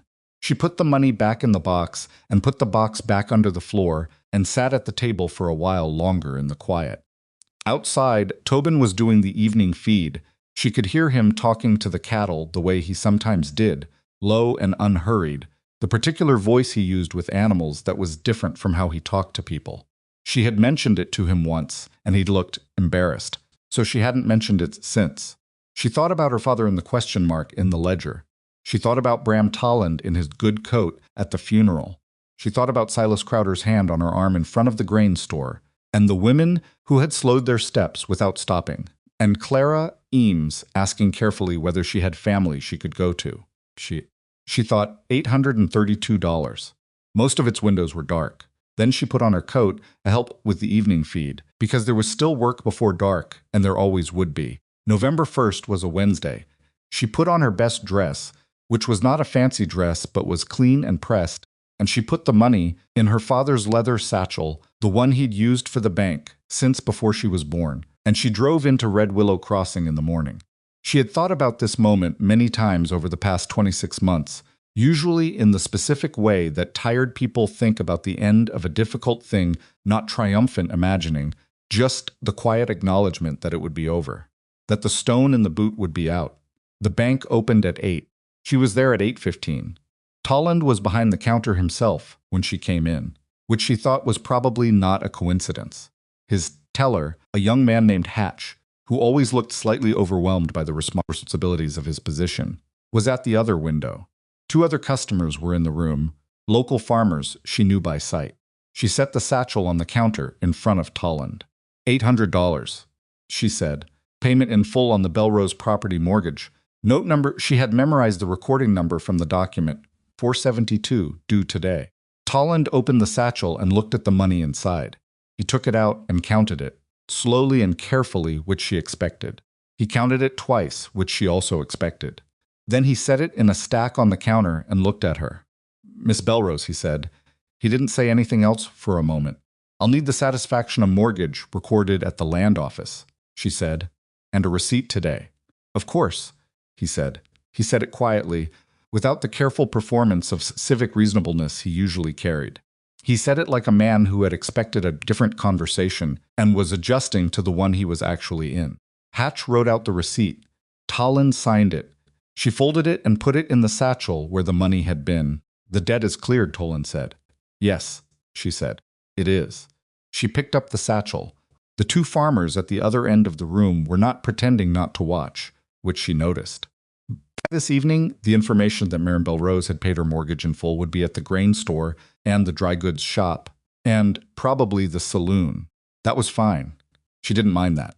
She walked out of the bank into the November morning and stood on the boardwalk for a second, and the feeling was not what she'd expected. It was quieter than she'd imagined, more like putting something down than like winning something. The farm was hers. She drove to the land office and made sure the satisfaction of mortgage was properly recorded by Hoskins, who seemed surprised to see her and then seemed to realize he shouldn't seem surprised, and managed the paperwork with the apologetic efficiency she'd come to expect from him. Then she drove home. Tobin was at the gate when she arrived. Not because she'd told him to be there, but because he'd understood what today was and had stayed close to the property in the way he sometimes did when he thought something important was happening. "Done," he said. "Done," she said. He nodded. He reached up and took the horse's bridle while she climbed down from the wagon. "I'll put him up," he said. "Thank you, Tobin." She went inside and made coffee and sat at the table and opened the ledger, and she wrote on the next clean line, November 1, 1,892. Mortgage satisfied in full. That was all she wrote. Then she closed the ledger and drank the coffee and started planning for winter. Winter came early that year. The first hard freeze arrived in the second week of November, 10 days after the mortgage was paid, which Maren noted without surprise, because the weather had been suggesting it for 2 weeks. She'd been watching the signs, the way the cattle were eating, the quality of the morning air, the particular color, the sky went in the evenings, and she'd been ready since October. The beet trenches were packed. The hayloft was fuller than it had been the previous year, because she'd pushed the August, cutting hard, and hired 3 days of extra help with the equipment. The herd was 31 head going into the winter, which was more than she'd planned 2 years ago, and exactly what she'd planned in the spring. The first reports of cattle deaths in the county came before December, not from Crowder's place this time.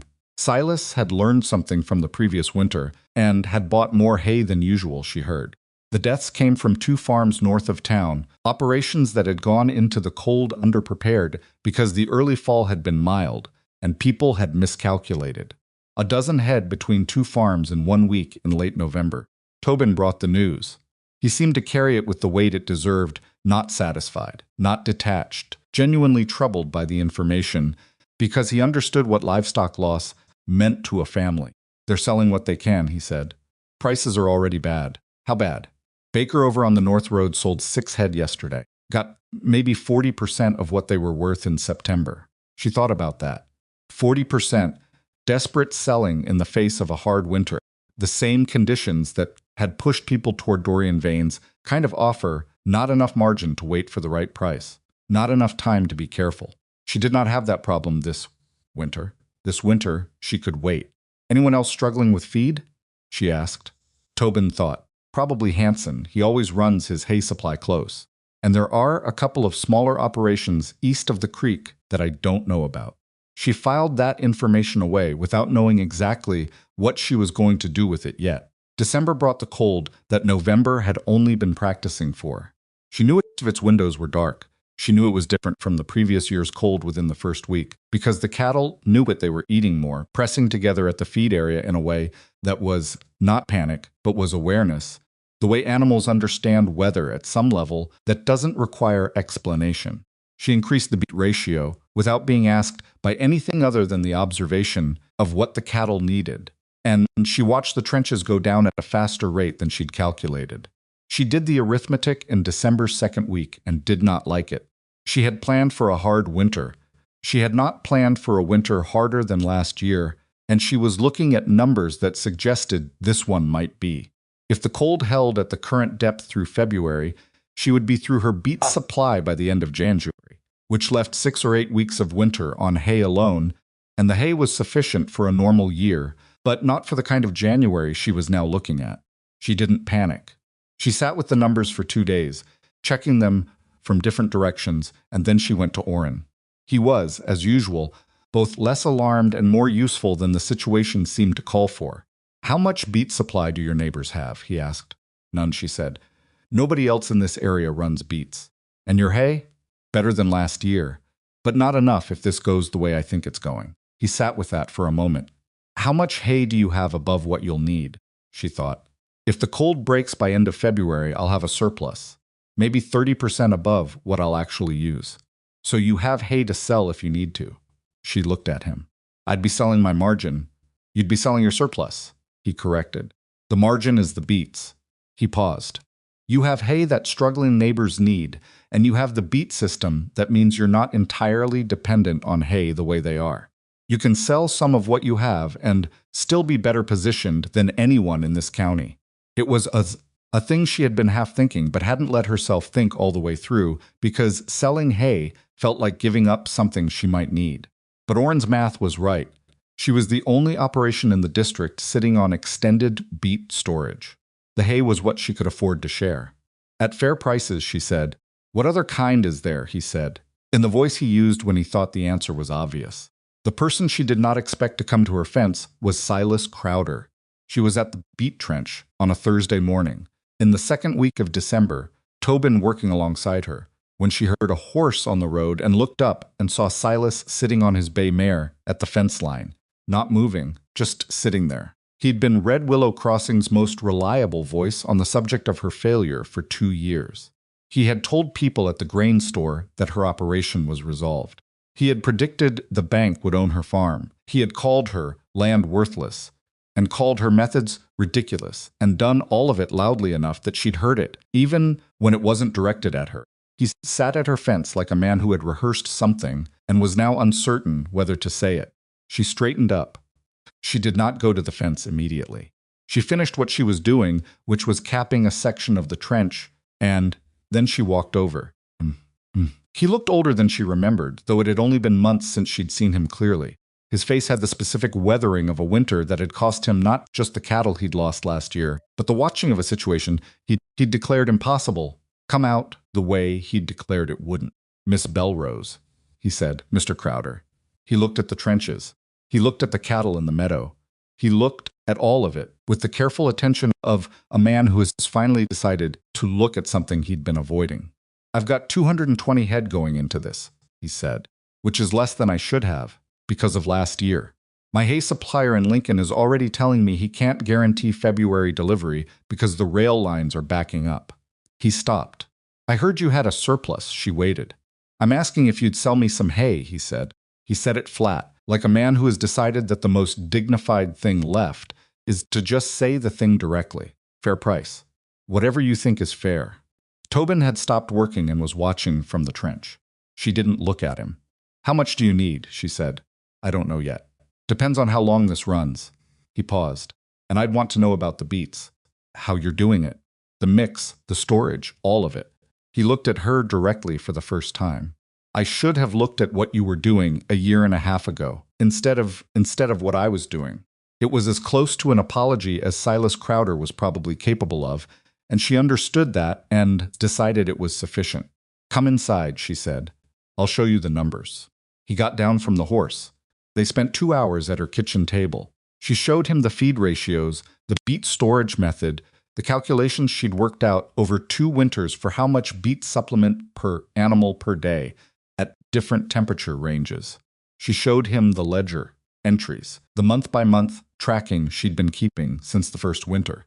She explained the Prairie Crown arrangement and told him that it was possible to arrange something similar, that Prouty and Gentry were reasonable men, that the key was volume and consistency. He asked good questions, which surprised her a little. He was not a stupid man. He had been a wrong-headed man, but those were different things. "Why are you showing me all of this?" he asked at one point. He asked it genuinely, like a man who expects people to operate from advantage and is confused when they don't appear to. She thought about it honestly. "Because a bad winter is bad for everyone," she said. "And if you know what I know, your cattle survive, which means the county has more cattle in spring, which is better for all of us." She paused. "And because you asked." He sat with that for a moment. "I said things about you," he said, "around town that were not—" "I know what you said," she told him. "I was wrong about the land," he said. "I was wrong about what you were doing with it." "Yes," she said. "You were." She didn't soften it. He didn't ask her to. She sold him hay at fair market price, not distress price, not charity, not inflated because she could have inflated it, and he would have paid it. Fair market. She arranged for Tobin to help with the delivery because Tobin knew the correct handling, and because she trusted him to represent the operation properly when she wasn't there. Silas Crowder's hand came across the table to shake on it, and she shook it, and that was that. January of 1893 became what people in Red Willow Crossing would talk about for the rest of their lives. The temperature dropped to place the thermometer outside the grain store had not touched in memory. The creek froze solid enough that a wagon could have crossed it, which nobody was testing. Pastures disappeared under crusted snow that the wind turned to concrete in the night, and that didn't soften in the brief daylight hours because the daylight wasn't strong enough to do it. The sky had the white-gray press of a winter that is not finished and knows it. Cattle were dying across the district. She heard the numbers the way you hear things in a small town during a crisis in pieces, without complete information, each piece worse than the one before it. 20 head on the Dennison place, 40 at the Reardon Ranch. Entire small herds gone from farms that had been operating for 15 years. People were selling animals at any price they could get simply to reduce the number of mouths they couldn't feed, taking 20 cents on the dollar from buyers who drove through the county with the specific energy of men who had come prepared for exactly this.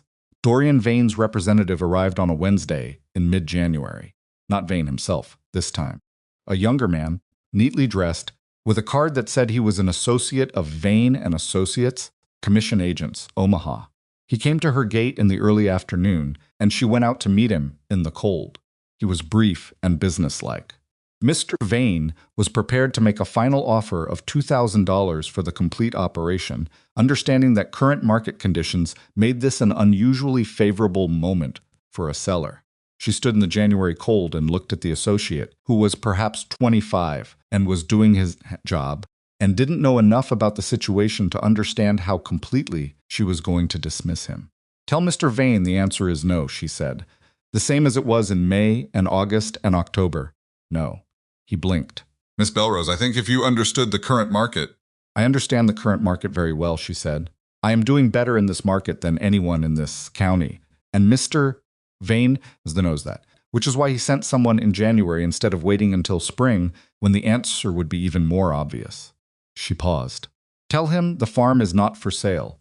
Tell him if he has further business interest in this area, he should look elsewhere. The associate looked at her for a moment, with the expression of someone who has been given a clear message but had expected a different negotiation. Then he touched his hat and drove away. She went back to the morning feeding. Tobin found her at the trench that afternoon with a look she'd learned to read not bad news exactly, but complicated news that he was sorting out as he walked. Hanson's lost 8 head since Christmas, he said. He's down to his last 3 weeks of hay, and the road to his supplier is blocked by drifts. He paused. He came by while you were talking to that man from Omaha. I told him to wait. She looked up. He's here at the gate. Hanson was a small operation, 30 head going into winter, a widower who ran his place with his 2 adult sons. She didn't know him well, but she knew his reputation, which was solid, a careful man who worked hard and didn't borrow trouble. The current trouble was weather and nothing else. She went to the gate. He was a man about 60 broad in the shoulders, the way men get, who have been doing heavy work since childhood. A face that showed what asking for help cost him. He'd probably been standing at that gate, working himself up to knocking for a while before Tobin had seen him. Miss Belrose, he said, I won't take much of your time. I know you've got Crowder's arrangement already and your own herd to manage. But I'm in a position where, how much hay do you need to get to March, she said. He told her. She thought about her supply and Oren's math, and the beet trench levels, which were lower than she'd planned but still functional. I can do 2/3 of that, she said. The other third you'll need to find somewhere or reduce your herd. 2/3 gets me to February, he said. February I can manage. Same price as I gave Crowder, she said. I'll have Tobin help load it. He looked at her for a long moment. I know things were said, he started. Don't, she said, not unkindly. Just get your cattle through the winter. He nodded, and there was something in his face that she turned away from because looking at it felt like taking something that wasn't hers to take. By February, the county assessor was making the rounds that had become necessary during crisis winters, documenting losses, recording the condition of surviving herds, building the picture that would tell the state what the winter had cost. His name was Aldrich, a methodical man, with a good memory and a system for everything. He arrived at Marin's farm on a gray February morning with his ledger and his assistant, and the particular expression of a man who had been looking at damaged things for 6 weeks and had adjusted his expectations accordingly. He counted her herd. She watched him do it, watched him count and then look up with an expression she couldn't immediately read, and then count again. His assistant counted independently. Then Aldrich wrote something in his ledger and came to where she was standing. 41 head, he said. He said it like he was confirming it for his own benefit more than hers. 41, she confirmed. He looked at the cattle in the field, healthy, heavy-coated, moving at the unhurried pace of animals that are cold but not starving, that have enough and know it. I've been to 19 operations in this district since January, he said. Most of them are running between 50 and 70% of what they went in with. He paused. You're running 100%. Plus 3 calves since December, Tobin said from behind her. She hadn't heard him come up. Aldrich looked at Tobin, then back at Marin. How, he said, and it was a genuine question, not a bureaucratic one, she told him. She explained the beet system and the storage method and the feed ratios she'd been developing across 2 winters, and he listened with the careful attention of a man who intends to write it down and use it. He did write it down, several pages of it.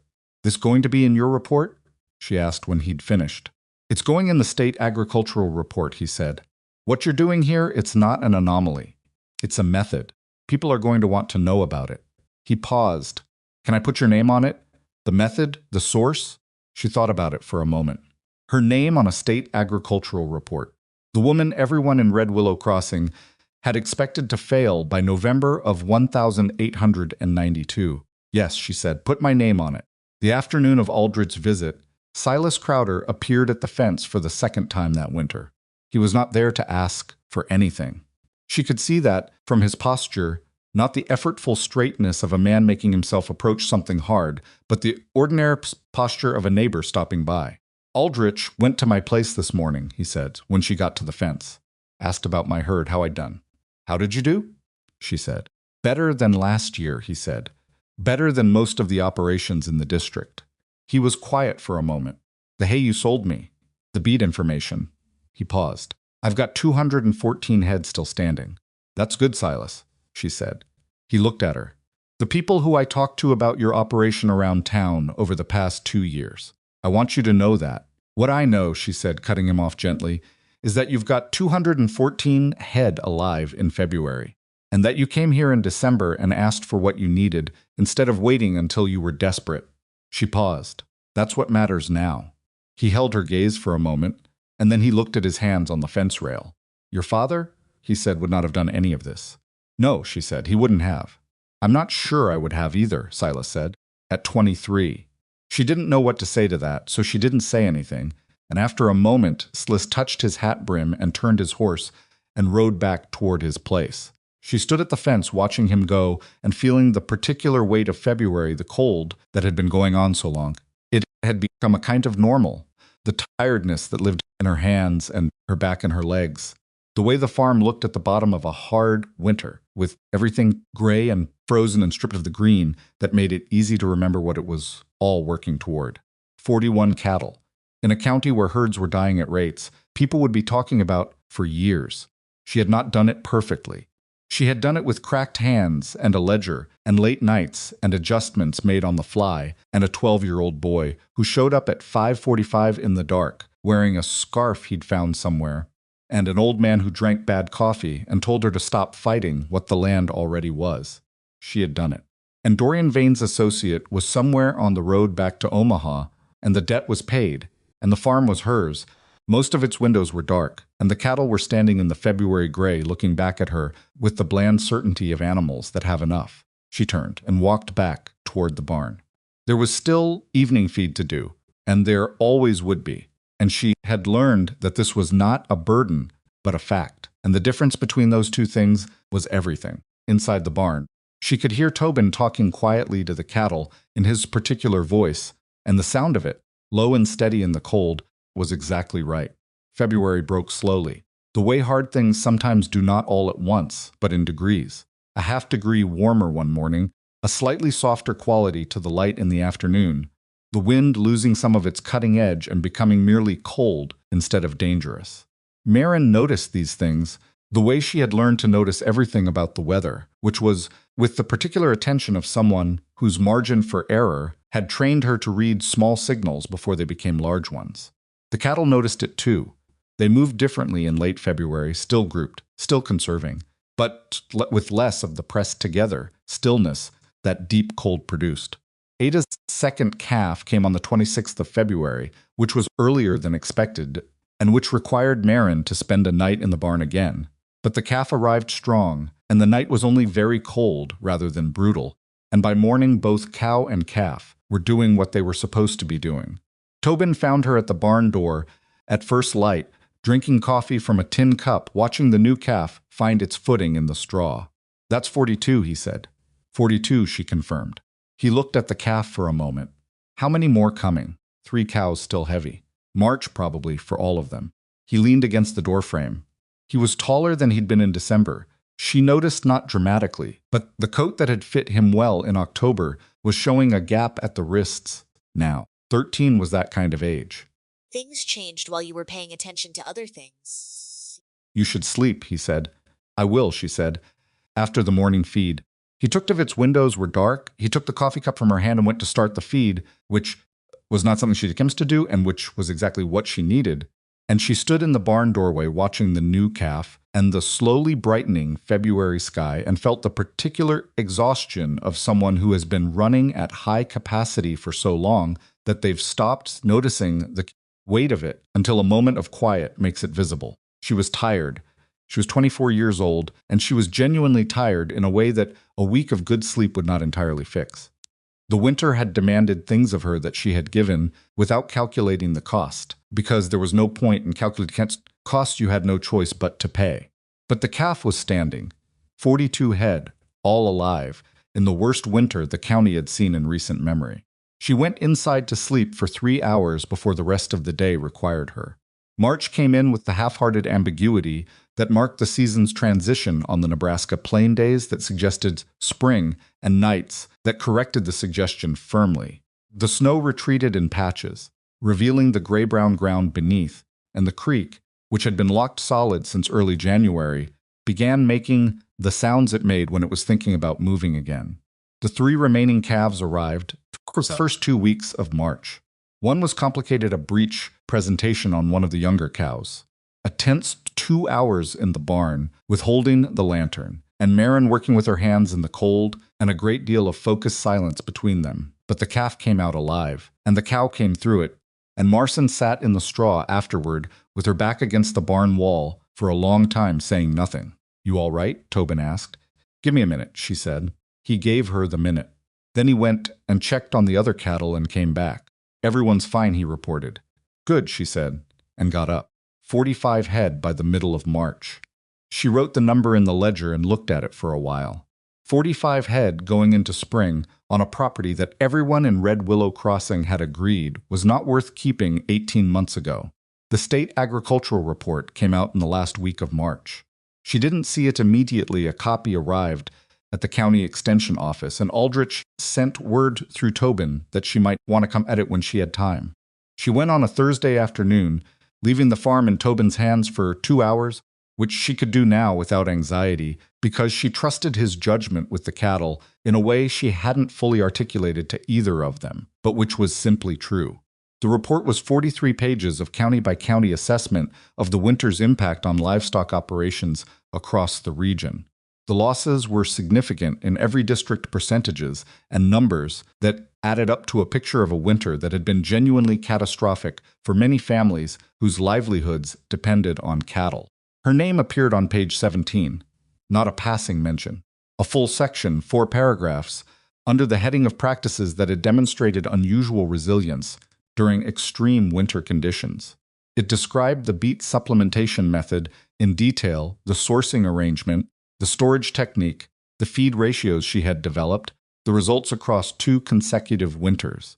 It named her operation specifically and noted that inquiry had already been received from 3 other counties about replicating the approach. The final sentence of the section read, "The Belrose operation in Red Willow Crossing represents the most complete example observed during this period of a producer who understood her land's particular characteristics and built a system around those characteristics rather than against them, resulting in a herd that entered spring 1,893 in stronger condition than any incomparable operation surveyed."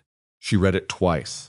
Aldrich was watching her from across the room with the expression of a man who knows he's written something accurate and is waiting to see how the subject receives accuracy. "You didn't change anything," she said. "It's exactly what I told you. That's how reporting works," he said. "You tell me what happened. I write down what happened." He paused. "I may have also sent a copy to the Nebraska Stock Growers Association and to the Extension Service in 3 neighboring counties." She looked at him. "The information does more good out in the world than it does sitting in a county files," he said without apology. She folded the report and put it in her coat pocket. "Thank you," she said, "for being thorough." "Thank you," he said, "for counting your cattle." She wasn't sure what he meant by that last part until she was halfway home, and then she understood the simple act of knowing exactly what you had every morning, by eye, of not estimating, of caring enough to count. Spring opened fully in April, and with it came consequences she had not entirely anticipated. The first letter arrived on April 3rd, from a cattle operation in Gage County, referencing the agricultural report and asking for more detail on the beet storage method, specifically the trench dimensions, the straw depth, the rate of spoilage she'd observed over the winter. A practical letter, specific questions, written by someone who had read carefully and wanted to know more. She wrote back the same day, 4 pages, answering every question. The second letter came from a woman in Platte County who was running a small operation after her husband's death, and who had read the report and written, more hesitantly, to ask whether Marin would be willing to correspond about the challenges of managing alone. That letter took her longer to answer. She sat with it for 2 evenings before she wrote back, and what she wrote was honest in a way she hadn't been with anyone outside of Oren's kitchen about the exhaustion, about the arithmetic that ran in her head at all hours, about the days when she had seriously questioned whether she had the right instincts or whether she was just stubborn, in a way that happened to have worked out. She wrote, "I don't think what I did was exceptional. I think windows were dark when other people had decided in advance what they were going to see. The hardest part was not the work. The hardest part was continuing to trust my own numbers when everyone around me had already made up their minds that my numbers were wrong." She mailed that letter and then wondered for several days if she'd said too much. Then a reply came that was 6 pages long, and she stopped wondering. By the end of April, she was corresponding with 4 people she'd never met, which was a strange thing for a woman who had spent the past 2 years mostly talking to an old neighbor, a quiet boy, and cattle. She found that she didn't mind it. The letters asked her to be precise about things she'd been doing by instinct, and the precision was useful. It made her examine her own methods more carefully, ask herself why she did things the way she did instead of just doing them. Tobin read one of the letters over her shoulder one evening, not trying to be furtive about it, just reading. "They want to come visit," he said. The Gage County operation, she'd described the trenches in detail in the letter, and the man had written back asking if it would be possible to see the setup in person. "Apparently," she said. "Are you going to let them?" She thought about it. "I don't see why not. If I'm writing it all down anyway, letting someone walk through is more efficient." Tobin nodded. He thought about things in a particular way practically, moving from what is to what it means to what to do about it, without a lot of back and forth in between. "You're going to have a lot of visitors," he said. "Maybe. You'll need another pair of hands." She looked at him. "Are you negotiating?" "I'm observing," he said, in the voice he'd started using when he was imitating Oren, which she wasn't sure he realized he did. "You already have 3 mornings a week," she said. "Those are 3 mornings a week from last year," he said. "The herd was smaller last year."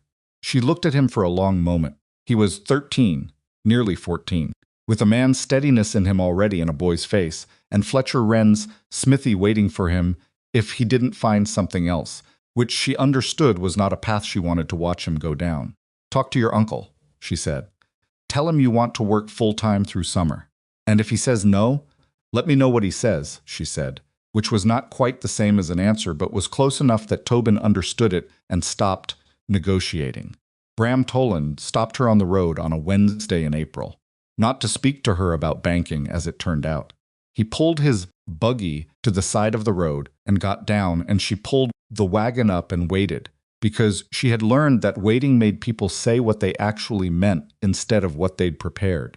He was a man who had held himself at a careful distance from the events of the past 2 years, not openly involved with Vane, not openly opposed to her, maintaining the posture of institutional neutrality while doing things that were not quite neutral. She had thought about him with a specific and controlled anger for months, and she had also come to understand, in the way you understand things when you've had enough time, that Bram Toland was not a villain. He was a man who had expected a particular outcome and had positioned himself to benefit from it, and that was a different kind of thing, less dramatic and more common, and in some ways harder to simply forgive. "I read Aldrich's report," he said. "Most people in the county did," she said. He was quiet for a moment. "I want to say something, and I want to say it plainly." She waited. "When Mr. Vane first came to me with interest in the Belrose property, I thought it was a reasonable commercial situation, a distressed debt, a likely foreclosure, a buyer with capital." He paused. "I told myself I was conducting the bank's business appropriately." "And were you?" she asked. He met her eyes. "I was conducting the bank's business in a way that served a particular outcome," he said. "That's not quite the same thing."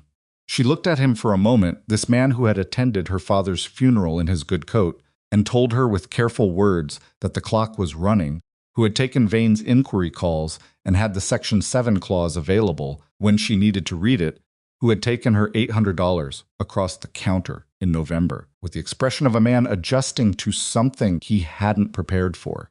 "The mortgage is paid," she said. "The debt is cleared. The farm is mine." "Yes," he said. "Then we don't have any unfinished business," she said. "Do we?" He nodded slowly.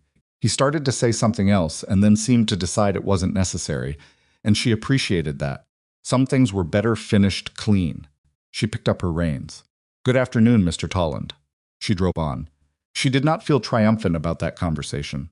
She felt something more like the satisfaction of a wound that has finally closed, not pleasure in the closing, just relief that the open thing was done. It was Orrin who told her about Vane. She'd been waiting for something, though she hadn't said so. She'd sent Vane's representative away in January and heard nothing since, and silence from a man like Dorian Vane was not the same as disappearance. It was the silence of someone waiting for his moment, or deciding whether his moment had passed. In the third week of April, Orrin came by on a Tuesday and sat in her kitchen and told her that Vane had made an offer on a property north of the county line, a larger operation, 600 acres of upland, different situation entirely. He had apparently concluded, or his accounting had concluded for him, that the Belrose operation was no longer a value acquisition. The debt was gone. The herd was proven. The method was in a state agricultural report, buttress.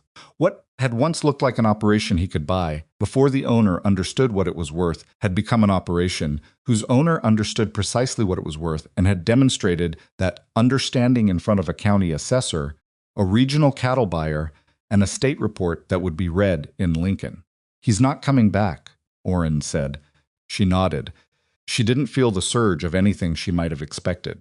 She felt something quieter the way you feel when a tension that has been present so long you've forgotten. It's there finally releases. He wasn't wrong about the operation, she said. He was wrong about the owner. Orrin looked at her across the table. That's a generous way to put it. It's an accurate way to put it, she said. He saw real value. He just thought the real value was available at a discount because I was 23 and alone and owed money. She paused. He wasn't the only one who thought that. No, Orrin agreed. He wasn't. He drank his coffee, which was better than it used to be. She'd started buying better coffee. One of the first adjustments she'd made after the mortgage was paid, a small thing she'd denied herself for 2 years. "What are you going to do this summer?" he asked. She had been thinking about this. Expand the herd toward 50. Build a second barn section. The existing one won't hold what I have in another year. Have the visitors from Gage County come through and show them the trench setup. She paused. Make a third beet haul in the fall. I want more in reserve than I used this winter, even if it was enough. Enough isn't comfortable, he said. Enough's never comfortable, she said. He smiled that rarity, that particular thing. That meant she'd said something he thought was true. Your father, he started and then stopped. You can say it, she said. He was a man who worked hard at the wrong things, Orrin said carefully. Not because he was foolish, because he'd decided what the land was supposed to be, and he couldn't get out from under that decision. He looked at his cup. You didn't make that mistake. I made other mistakes, she said. Different ones, he said. That's different. She thought about that. The 2 cows she'd bought in June that had turned out to be older than the seller had represented she'd figured it out eventually, but later than she should have. The week in September when she'd pushed herself past a reasonable limit and been useless for 3 days after. The letter she'd almost sent to the county solicitor about the Prairie Crown situation before realizing a written document was what she actually needed. Not a legal argument. Different mistakes. Not the same ones. That was maybe the best you could say about learning anything. Bram Tolland was not the only one who sought her out in April. On a Friday morning, 2 weeks after their roadside conversation, Marin was at the south fence checking the gate latch when she heard a horse coming from the direction of the settlement road and looked up to see Bram Tolland again, which she prepared herself for and then realized it was not Tolland at all. It was Silas Crowder, and he had someone with him, a younger man she didn't recognize, wide-shouldered, maybe 30, with the look of a rancher's son who'd been working since he could walk. Silas pulled up at the fence with an expression she was becoming familiar with the one he used when he'd decided to do something and was doing it before he could talk himself out of it. My nephew, he said. Carl Crowder. He's taking over the north section this summer, running his own small herd. He wants to learn the beet method from the ground up. He paused. I told him he should come to you instead of to me, because I learned it from you anyway, and I'd rather he learn it right. She looked at Carl Crowder, who had the decency to look slightly embarrassed to be introduced this way, like he understood it was an unusual thing for a Crowder to be standing at this particular fence with this particular request. Can you start in 2 weeks? She said to Carl. The first haul from Prairie Crown won't be until August, but I'll show you the trench setup and the calculation method before that. I can start whenever you need, Carl said. 2 weeks then, she said. Bring work clothes. Silas looked at her. You're not going to make it difficult. It's not in my interest to make it difficult, she said. If his cattle survive next winter because he knows what to do, that's better for everyone. She paused. Including your herd. Silas was quiet for a moment. Then he said, and it clearly cost him something, even as he'd already decided to say it, I owe you an acknowledgement. What I said around town 2 years ago and after. The way I spoke about your operation. He straightened in the saddle like he was holding himself to the words. I was wrong. Not partially wrong, wrong. She looked at him for a moment. Silas Crowder, who had grabbed her arm in front of the grain store and told her to find a husband somewhere else, who had said the desperate Belrose girl had finally lost her mind, who had told people that the bank already had her land effectively, and it was just a matter of calendar. You sent your nephew to me, she said. That's the acknowledgement. He held her gaze, and something shifted in his face that she thought might be relief that she wasn't going to make him say more than he'd already said, that she was going to let the fact of it be enough. Carl Silas said, 2 weeks. He touched his hat brim to Marin and turned his horse back toward the road. Carl Crowder stayed a moment longer. He talked about you all winter, he said quietly.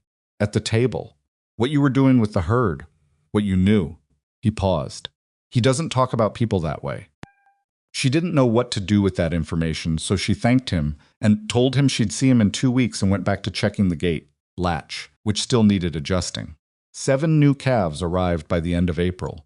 She counted them every morning, the new ones and the old ones, walking the fence line in the spring light, while the ground softened and the south meadow did what it always did, came green before everything else. The seep underground pushing life up through the surface in that reliable and unhurried way, indifferent to what the winter had been. 48 head. She wrote it in the ledger in April and looked at the number for a long time. She thought about the number 8, which was what she'd started with no. 11 head, the first uncertain winter. She thought about the woman she'd been when she'd counted 11 head in that south meadow and asked the land silently and with some desperation to be something it could be. She was not the same person. She was aware of that in a way that was not triumphant, more like the awareness of having walked a long distance and turned around and seen how far the starting point was. The distance surprised her. She'd been walking the whole time and hadn't seen it accumulate. There were things she'd gotten wrong, things she'd done badly. The early months when she'd been too proud to ask Oren for help as often as she should have, managing's alone past the point where alone was the best option.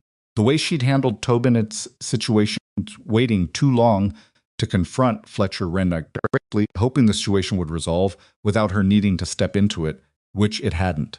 She'd had that conversation eventually in February, standing in the cold outside the smithy and telling Fletcher Wren plainly that the boy was working for her and needed to be fed properly and given a reasonable amount of sleep on the nights before his early starts, and that she'd be checking. It had not been a comfortable conversation, and she'd delayed it longer than she should have.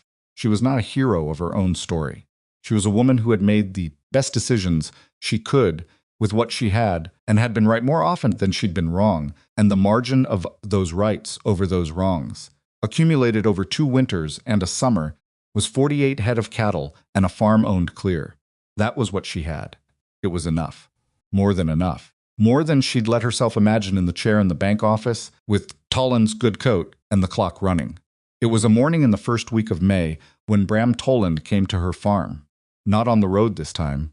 He drove up to the gate and stopped, which was the first time he'd ever come to the property.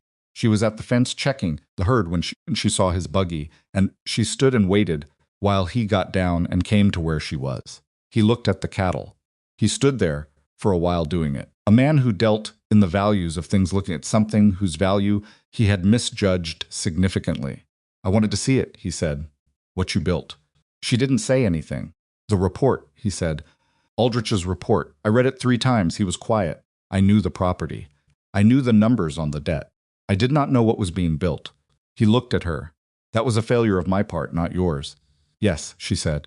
It was. He nodded, absorbing the plainness of that. The bank has an interest in supporting viable operations in this district. I'd like to offer, if you ever need credit for expansion, equipment, additional stock, a line of credit at the standard rate. No clauses. She looked at him. No clauses. Standard instrument, he said. Nothing unusual. She thought about it. The offer was real. She could see in his face that he understood he was making a business case as much as anything else, that a bank that had tried to position itself against the strongest surviving operation in the district needed to reposition itself, and that offering her fair credit terms was how that repositioning began. He was not doing it entirely out of conscience. That was fine. She had learned not to expect people to do things entirely out of conscience when business also applied. I'll think about it, she said. I don't need credit at the moment. He nodded. He looked at the herd once more, doing that thing people did when they were trying to commit something to memory. Then he turned to go. Mr. Tollin, she said. He stopped. The clause in Section 7, she said. Take it out of your standard instrument. He held her gaze for a moment. Considered, he said, and got back in his buggy. She watched him drive away with the particular feeling of a chapter that has finished, not slammed shut, just concluded, the way things conclude when everyone involved has said what there is to say, and the ongoing situation has made argument unnecessary. Orrin was at the fence the following week, not his usual Tuesday, but a Thursday, which was unusual enough that she noticed it. He stood at the south fence and looked at the meadow the way he had looked at things for the 40-odd years he'd been on that land, with the patience of someone who understands that things reveal themselves if you wait long enough and pay attention. She came and stood beside him. They were quiet for a while. The calves were running the way they ran in good weather, without purpose or destination, simply because movement felt right when you were young and the grass was new and the cold was finally gone. The older cattle moved in the slow circles of animals that have enough and know they have enough. The second barn section, he said eventually. You're starting in June? Planning to, she said. Carl Crowder's going to help with the frame in exchange for going over the beat numbers in detail before the haul. Orrin was quiet for a moment. Silas would not have done that, he said. A year ago. Sent his nephew. People change when circumstances change, she said. Sometimes, he said. She looked at him. He was older than when she'd started coming to his kitchen, not dramatically, the way people age dramatically in stories. Just slightly. The lean of him was leaner. The pauses in conversation lasted half a second longer. Are you all right? She said. I'm fine, he said, which was what he always said, and which she had learned to take at something close to face value, because Orrin did not dissemble about his own condition. Old, not the same thing. No, she agreed. He pointed at the south meadow with his chin. That seep is stronger this year than last. You'll get another 3 weeks of green before the upland goes brown. She looked. He was right. She'd noticed it herself. The green extending further along the meadow's edge than previous years. Your father would have been angry about it, Orrin said. Made the ground too soft for the equipment. I don't use that kind of equipment, she said. No, he said. You don't. They were quiet for a while longer, watching the cattle move through the spring morning.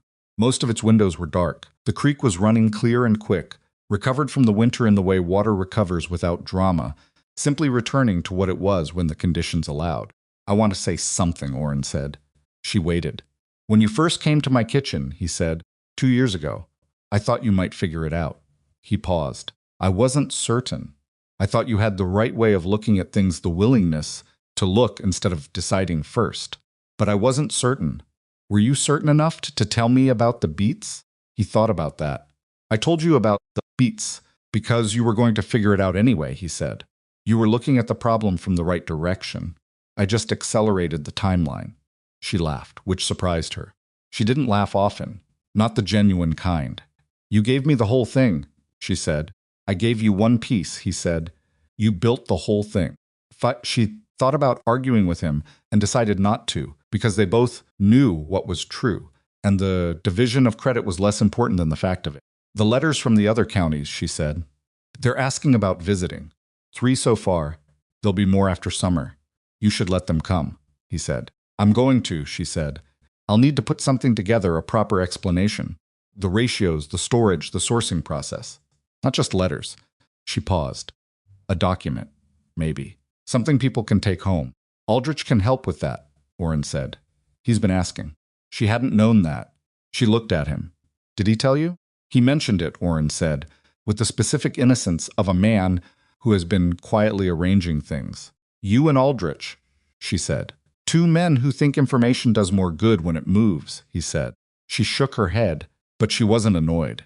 She was something that was closer to moved, which she also wasn't expecting. Tobin turned 14 in May, and she found out about it the way she found out about most things regarding Tobin, not from Tobin, but indirectly. He'd mentioned it to the Gage County visitors, offhandedly, when they came through in late May, and he was showing them the trench setup with the easy authority of someone who knows something well and doesn't need to perform that knowledge. She got him a book on animal husbandry that Aldrich had mentioned was used by the Extension Service. It was not a dramatic gift. He opened it and looked at it for a moment and then put it in his coat pocket with the care he used for things he intended to keep. Thank you, he said. You've earned more than that, she said. I want to talk about wages. Proper wages, not what we've been doing. He looked at her. I'm not going anywhere. I know, she said. That's why I want to do it right.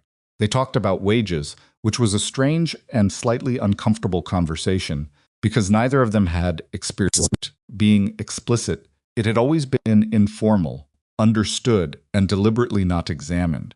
Making it formal changed, Summitson, which she thought was the right change, but which felt different from how she'd expected. What she offered him was fair more than fair, by the standards of what a 14-year-old boy could get for labor in Red Willow Crossings in 1893. It wasn't what a grown man would earn. It was what Sheech could pay and what the work was worth coming from him. He said yes without negotiating, which surprised her. You could have gotten more, she said. I know, he said, but you need the money for the barn section. She looked at him for a moment. 14 years old and already doing her arithmetic for her. You're going to be a problem, she said. Probably, he agreed without apology. The morning she stood at the fence with Orrin and watched the calves. In the new grass, it was the second week of May, the day after the last late spring frost had finally given up and gone. The farm was fully alive again in the way it got in spring, not just functioning, not just surviving, but actually alive. The creek running, the meadow green, the cattle moving with that ease that comes back when the cold is genuinely finished. 48 head, 7 new calves, the mortgage gone. Letters from 3 counties. A state agricultural report with her name in it. A second barn section starting in June. Carl Crowder showing up in 2 weeks to learn what she knew. A 14-year-old boy who understood her arithmetic. She thought about her father. She did this less than she used to the grief, had moved to a different place, more integrated, less sharp. But she thought about him here, sometimes, at this fence, because he had stood at a different fence on this same land and looked at the same meadow and seen something that defeated him. She did not judge him for it. He had been a man of his time and his particular training, and the land had asked him for a way of seeing that he hadn't been given. She had the same land and different eyes, partly because of him, and partly because of luck, and partly because she'd had Orrin's kitchen when she needed it, and she tried not to pretend that the eyes were entirely her own doing.